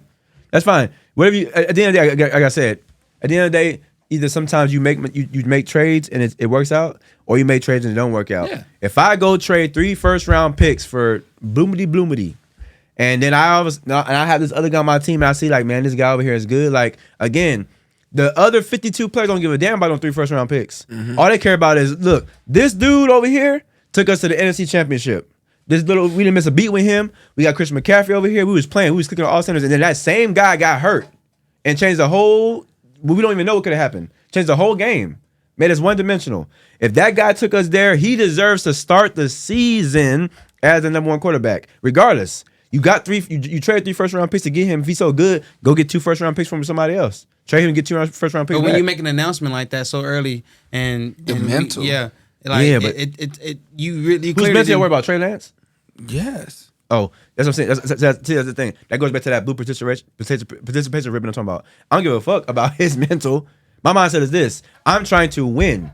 That's the whole point of playing this game. If this guy, Brock Purdy, can help me win, he gonna play. My thing is, if you're trying to win, right? I get it. If you're trying to win, you don't make that announcement because guess what? Hold that. People are calling you already, and they probably was already calling, hey. Hold that. We see Brock Purdy, y'all are 7-0. Trey Lance. But then you make that announcement. Brock Purdy is the starting quarterback for the San Francisco 49ers for the 2023-2024 season. You say that, literally you're saying, hey, you're not worth what we thought you were worth. Trade value just dwindled. So just think about, have you seen the movie Draft Day? Yeah, one of my favorite movies. Okay, you seen the movie Draft Day, and you seen how, what's his name? Bo, right? Bo, everybody saying, Bo, this, Bo, that, right? But then certain teams was passing him because they like, oh, snap. That's because his off the field issues, his mindset, his leadership ability. But talk about mindset. But still at the same time, the dude's 22. If he goes somewhere, if you traded all of this to get him, and then he goes somewhere and he balls out, and Brock Purdy is nothing short of another reincarnation of Tom Brady, you get fired for that. Because that's the sole reason why the Titans GM just got fired is because solely based off, look at what AJ Brown just did. Are you saying that if Trey Lance goes somewhere else and becomes great, yes, but Brock Purdy stays on the team and he's nothing short of Tom Brady, yes, you can still get fired? Yes. Wow, and you drafted both players. You drafted both players, but what did you? They don't have draft picks to 2025. Right. But Brock Purdy was just a throwaway draft, Mr. Irrelevant. You lose nothing about that one. It's about how much they gave up to get Trey. They were so all in on Trey, and to give up to that early. I get what you're saying. I just disagree. I feel like this. Again, at the end of the day, y'all may not agree, but I already said this earlier in the show when we started. To me, the most important position in all the sports is the quarterback. Mm-hmm. It doesn't matter who or where or how I find that quarterback as long as I find him. Like right now, the Bears are kicking themselves for not drafting Mahomes, right? Mm-hmm. That's a franchise-changing move. You got the Trubisky over Mahomes. Like the Chiefs have nothing to worry about for years to come. If I now have found that in Brock Purdy, unfortunately, it's a business. I drafted this player right here. You know what I'm saying? He outperformed you. I'm going to give him a chance. If he outperformed you still, well then, hey, listen, we'll work with you. We'll put you in a position to play. Mm-hmm. I hope you can be great. But this is the guy right now. Valid. And what you're saying, I'm not disagreeing with you, but more of the story, if you spend so much money and then you just don't use the money that you spend, you at least got to try. You got to try. So you're Brock Purdy understands that. So to hear he you understands. Shit. So to make sure I have your point correct. Now you're saying Brock Purdy, you did this. Wow. Sit your ass on that bench. And now you're gonna go back to the bench and Trey, you're gonna play. Yes. So would it be the same? It's a conservative play for me if you think about it. I'm saying, hey, like I still got a job. Would it be the same? Would it be the same if right now we talking about the Niners in the big game instead of the Eagles? You said that mindset. Brock Purdy winning the Super Bowl? Like, if he won the Super Bowl, would it be the same? Bro. No, if he wins the Super Bowl, that's different. What if he gets to the Super Bowl? What if he beat the Eagles last week? Does Brock Purdy still go to the bench? No. Yes. You want to know why? Because Nick Foles ass still went to the bench. Valid. But I say no, only because I'm thinking of it like we already made that announcement. The announcement was already made. But Nick Foles came back starting the next year. No, he didn't. Yes, he did. Carson Wentz went to the Colts. No, he didn't. Not after we won the Super Bowl. Yeah, bro. No. So he went to Washington, no. So we won the Super Bowl. He went to Colts first. We won the Super Bowl. Oh, that's right. We won the Super Bowl. Uh-huh. And then the very next year, Carson was still our leader. I thought Nick Foles started the year out. It was Carson. They built him a statue though. And then then Carson got hurt again off an illegal dirty hit by Jadeveon Clowney. And that's how we ended up losing again in the Seahawks in the playoffs. And Nick Foles had to come back and yada yada yada. And then that's when it turned into, all right, we're just gonna, trade Carson and we're gonna go with Jalen Hurts and blase and stuff like that. But nah. You're right, that's your team. You right. All right. Y'all done? Yeah. Sure. All right. I will make one more point. I got you, no problem. Make the point. Actually, here we go. So my last point is this, right? So as a Cowboys fan, this year Cooper Rush came in and won all them games. Mm-hmm. He finally lost. I think it was the Eagles we lost to. And they were like, "Oh, put Dak back in." I was like, "Nah," because it's the same thing. Because it's the same thing that Dak went through when he came in as a rookie. That team was built around Tony Romo. Tony Romo had all these weapons. He broke his collarbone when Tony Romo came back. They didn't put Tony Romo back in the game. They let Dak play. And Tony Romo was that paid guy. He was the established veteran. You knew what he can do. That team was built around him. They said Dak gonna stay. Like at that point, it was like the 8th, 9th game of the season, whatever it was. Like Cooper Rush deserved to at least play another week. Not just throw Dak in there. That essentially. And when Dak came in, all he did was throw pick. Led the league in picks, and he didn't play the whole season. I hear what you're saying. And to conclude this point, you can't compare 3 first-round picks and the draft compensation to Mr. Irrelevant. First and last. Think about that. First round and last round. You can't compare that to not a free agent, but an undrafted quarterback and Tony Romo. And you can't compare that to a late round draft pick of Dak Prescott. Watch this. Let me tell you why I can't compare that to. Why? What round did Tom Brady get drafted in? 6. Who was playing before him? Drew Bledsoe. And when Drew Bledsoe got hurt and Tom Brady came in there and won, what happened? Who stayed? What was the word? Who stayed? Won. Who stayed? No. But also, who stayed? Tom played the whole year. Who stayed? Because Drew Bledsoe got hurt. He didn't play. He just got hurt. Thank you. He just got hurt earlier in the year. He played the whole year. He got hurt earlier in the year. But Tom Brady came in, won, and they kept Tom Brady as a one. Now Drew Brees was that franchise. I mean, not Drew Brees. Drew Bledsoe was that franchise guy at that point, though. They said, you know what? We've been winning with him. He gonna stay as QB1, and the rest is history. Because he got them a Super Bowl. Tom won the Super Bowl that year. That's not a what if though. Like what if and Brock Purdy beat the Eagles? What if Brock Purdy took him to the Super Bowl? What if he won the Super Bowl? That didn't happen. He was 2 games away. I'm gonna tell you right now, if Brock Purdy stayed in the game, the Eagles was gonna show why you don't trade Trey Lance at all. He wasn't about to do quite literally anything. Y'all can't add variables on y'all's point and then take away from my point. Y'all can't say what if. Like, that's what I'm saying. So at the end, we don't know what would have happened in that game. We don't know. You know what I'm saying? They could have fucking won 22-19. We don't know what would have happened in that game. The whole situation changes when your passer of the ball, who's been playing for 7 straight weeks and winning, is now gone. That changes everything. You literally made that team one-dimensional. Josh Johnson couldn't spell throw. Never could. So if Jimmy G was eligible to play in the NFC Championship game, he wasn't healed. No. I'm saying hypothetically, if he was clear to play, and they was 6-0 with Jimmy G, right? Before he went hurt, and then they went 6-0 with Brock Purdy, and Jimmy G gets cleared to play. Who do you play? Still Purdy starting the game. Oh my God! Are you serious? You have to go with the hot hand. That's like saying if his hand was hot too. That's like saying if let's say I don't know, Carson Wentz was still on the team for the Eagles and he gets hurt and Jalen Hurts came in the game and goes and wins 10 straight games, but Carson Wentz, you know what I'm saying, won the first 7 or whatever it was. Like, oh well, you got to put no, you going with the hot hand. You It's the got reason why a starter's a starter. All right, well, I'll tell you what. 49ers, listen to me. This one in the black jacket. I'm telling you right now, stay with who's hot. That locker room is around Purdy right now. That franchise is around Purdy right now. This is an unbelievable story. You have to give him a chance. Have to. All right, so San Fran, listen to me because I got a San Francisco jacket on right now. Listen to me. If you spend all that damn money on Trey Lance, It's spent money though. It's spent picks. Draft capital is money. And all right, go ahead. Next fucking topic. All right, to conclude, we're gonna talk about the Pro Bowl that's happening this weekend. It's different than the normal Pro Bowl. It's a lot of activities. JT, go ahead and elaborate with us about this Pro Bowl. Yeah, man. Due to numbers of the last couple of years, they definitely had to decide to switch it up. One of the more exciting things that the Pro Bowl is doing this year is having a flag football game. That's very relevant to me because the offensive coordinators for the AFC and the NFC are 2 women. That goes by the name of Diana Flores and Vanita Crouch.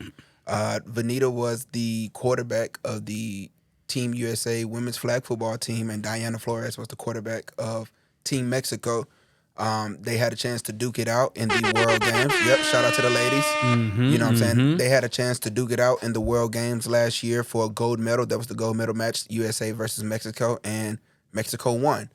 One gold, they quite literally smacked the shit out of them, 39-6. Yeah, and it wasn't close, but that just goes to show, just how far flag has come. You know how flag is with me. And everything is gearing up, man, to try to get flag football in the Olympics. The NFL has put $1 billion behind flag football to try to get in the Olympics, and this Pro Bowl game is just another way of them being able to incorporate the women and incorporate football and just keep trying to do, progressive things.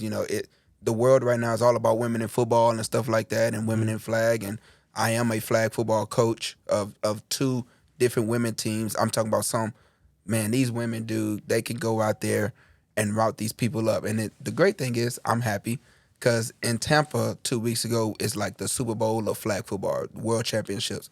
Had a chance to coach against Diana, beat her. And then I always have a chance to go against Vanita. She's the undisputed GOAT of women's flag football, quite literally. Bar none, not even a question. There is no Tom Brady, Aaron Rodgers, Joe Montana. It is her and her alone. That is how nice she is. She's been doing it for well over 20 years. So to see her finally getting that recognition, man, she was talking to me about trying to come up with schemes for the Pro Bowl and to speak the lingo to the players and stuff like that. So, man, I'm excited. It's better than the powder puff game that them boys been playing in years past and stuff like that. I would love to see boys try to go pull Tyreek Hill flag. I wouldn't even want to do that my damn self. But, yeah. But man, nah, I'm very. If there's anything that I'm looking forward to, man, it's the flag football game.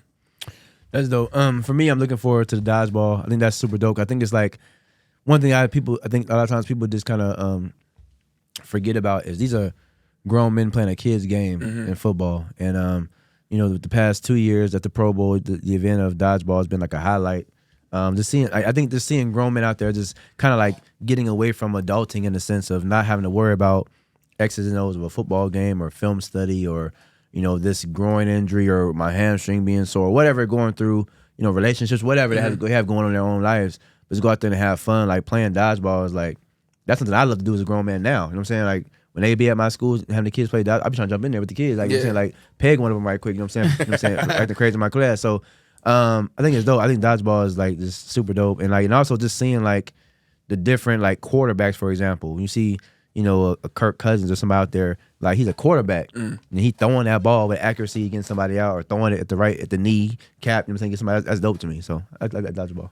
Yeah, I'm more excited for the flag because I play flag as well.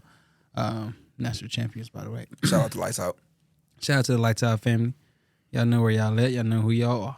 You know what I'm saying? Champs. Sure. 2018 champs. You know what it is. You know what I'm saying? January 6th, 2018. We beat TSU. And them boys still know it too. Yeah, they got us all in the UTSA rec. You know what I'm saying? We the guys. The kid that did. You dig what I'm saying? No, I don't know what you're saying. But I mean, good congrats on y'all's win though, for sure. Good, y'all's win. No, but to your point, dodgeball is cool. Instantly, the thing that comes back to my mind in the years since they've been implementing that, man, is Jarvis Landry. That boy used to be going nuts in dodgeball. Justin Jefferson last year too. Yeah, cut that ball between his legs in the air. Yeah, like man, like dodgeball for sure. It's always good to see these super big public figures, super athletes, dwindle back down to just being a kid again. Even though they are playing a kid's game, it's the adult version of it. So there is no adult version of dodgeball. So it's really nice to see that. So I'm definitely rocking with you on that one. Yeah, I think it brings the communities together to see things different other than football, because it has been watered down for the past 10 years. Sure. And it hasn't been the same since Sean Taylor hit that Man. punter, Well, I think also if you remember, like it's not been that long, but like it used to be like 2 weeks between the NFC or the championship games and the Super Bowl. But they used to do it where it was 1 week after the championship, Super Bowl, then Pro Bowl. And that's why, because once the big game happens, you don't care about football until preseason. Like, you're not worried about watching the All-Star game happen. Then they changed it where now it's, championship game, Pro Bowl, then the big game. So they try to get their ratings up. But at the same time, though, when you're out there playing, football is a violent sport. Football is a contact sport. Football is hitting, tackling, so forth. And you have all these rules, no blitzes, no this. I understand why you're doing it. You don't want anybody to get hurt. But they know they play football. They sign up for this before they play in a preseason game. You can get hurt any point in the year. So they make the game so watered down to where it's almost two-hand touch. So now, okay, cool. What's better than two-hand touch? Flag. That's kind of where they are. I think, it's – and in that old format, another thing that used to really bite them in the ass is they'll start messing with NBA All-Star Weekend. And it was too close to All-Star Weekend. And, right, like you said, right after Super Bowl, the next biggest thing is All-Star Weekend. So, you definitely had to switch it up there. I think I'm a huge fan of finally being able for the players of the NFL to take the helmets off and to be there and let their personalities show and let see the faces. Right, man, see their faces. Right, that's the only thing that keeps them dudes from getting as paid as all the other athletes. I truly believe is the fact that they're not as personable because the fact that they wear helmets. Well, hockey too, but they still get guaranteed contracts too. So I mean, I just think it's because of the violence of the sport. You know what I'm saying? Like, I can pay somebody $250 million guaranteed, and then they get hurt 2 weeks later. And I just think the number one thing that makes the NBA so great is the different personalities of the athletes that are shown on a day-to-day basis. And you don't, and it's a lot of characters in the NFL, man. It's a lot of characters of dudes that play football, man, and you just don't ever get to see that. They never get a chance to take off the armor. Right. You know what I'm saying? So I definitely do love an opportunity for them boys to still play the game of football, just in the flag setting, but where they can still be, actually let their personality show. For that. like that. Yeah. Anything closing thoughts, whatever you want to say? Nope, but what crowd favorite, the tradition that we're starting is ending it with a prayer as well, because God has let us deliver another great episode, and Mr. Jones is gonna conclude us with the prayer, and we're good to go. Yeah, let's go ahead and bow our heads and get into it. Dear Heavenly Father, we come right now for prayer. We ask that you please, first and foremost, forgive us for all of our sins, ones known and unknown, past, present, and in the future. Father God, we just truly thank you so much for allowing us to see yet another day on this earth. Thank you so much for your grace, mercy, and favor bestowed upon our lives. Thank you so much for keeping us from all danger, seen and unseen, known and unknown. Father God, right now, ask you please just bless the city that we're in right now, with the weather changing. Bless our state in general with the weather changing, the roads changing. We don't have tires built for these roads. We just ask you please allow everybody to be safe, be smart, make choices. There's already been numerous fatalities, numerous people put in the hospital, numerous people with hypothermia even from the cold weather here. Just bless those families going through that time of transition, and just bless those people on these roads. Right now, as we get ready to depart from each other in this room, we ask you please allow everybody safe travels to their destination.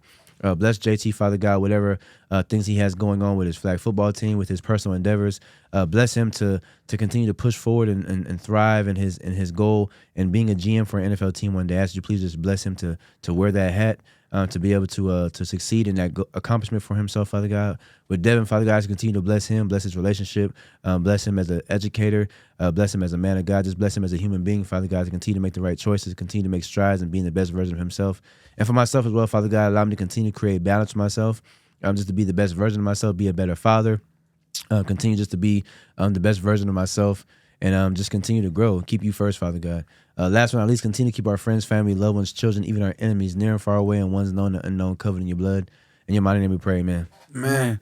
All right, my brother JT, man. We appreciate you coming on Hey. Crowd Favorite, man. Yes, sir, man. Yes, sir. Thank y'all so much for having me. Yes, sir. This was outstanding. I've never done a podcast like this. I mean, just the professionalism, just, you know what I'm saying, the conversations, the effects. It was all great, man. One last thing, man. Shout out to BioLite, the sports drink, the new sponsor of the Lights Out Flag football team, man. You know, dope.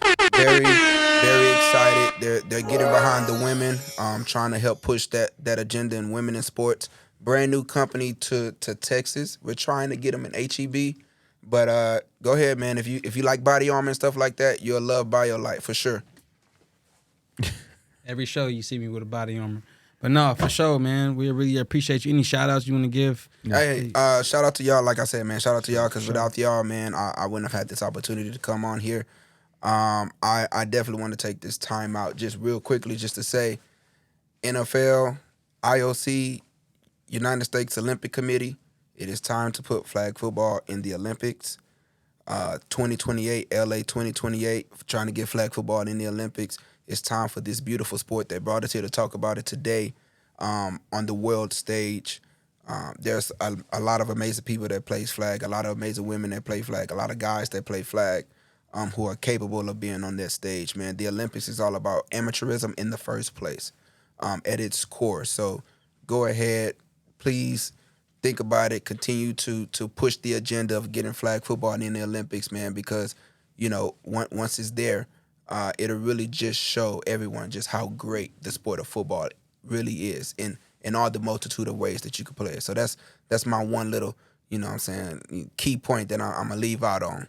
I like that. Yeah, I was going to say something with that too. I think it'd be also cool because I think that's another way to kind of create opportunities for other people too. You might have somebody out there who's really, really good at locking somebody down in flag. And if you can't touch the flag, or somebody who's evading, you know what I'm saying, the flag, you can't grab that flag, you probably can't tackle them either. So I think it create opportunity for somebody on higher levels to play in the flag football game as well. So. For sure. And again, man, shout out to all the Eagles fans. Mark, Fly, Eagles, fly. Mark, man, I love you, brother. Shout out to the Eagles. I hope y'all can win this. That is my second favorite team, so I'm rooting for them too. I don't want to hear that, but you know what it is. Fly, Eagles, fly. Shout out to my boy Jab. I forgot about you last time. My bad. My brother saw love already. But yeah, that's my shout out. For me, shout out to God, first of all, for just the gift of gab. I think it takes a lot of, God-given creativity and ability to be able to, do what we do, to speak so fluently on different things. I think not everybody can do it for sure, but just the gifts that God has given me personally, I'm shout out to him for that. Shout out to my daughter Lyric, the music of my life, for sure. Shout out to my family, my friends, all the educators in the world. Continue to grind. The year's almost over with. Just keep pushing. Be safe. Shout out to LaToya for sure. And just shout out to just y'all, man, for sure. I mean, there's no point in me being here, without y'all. So definitely appreciate y'all, JT. Nice to meet you, my guy. Yes, sir. Hope we cross paths again. You know what I'm saying? Devin, you already know what it is, but shout out to y'all. And shout out to my stylist, me. You know what I'm saying? I'm pretty fly for a black guy. So just want to put that out there as well. Yeah. Already. All right, to conclude that, Taylor Renee, I love you, baby. All right, crowd favorite. Give it up.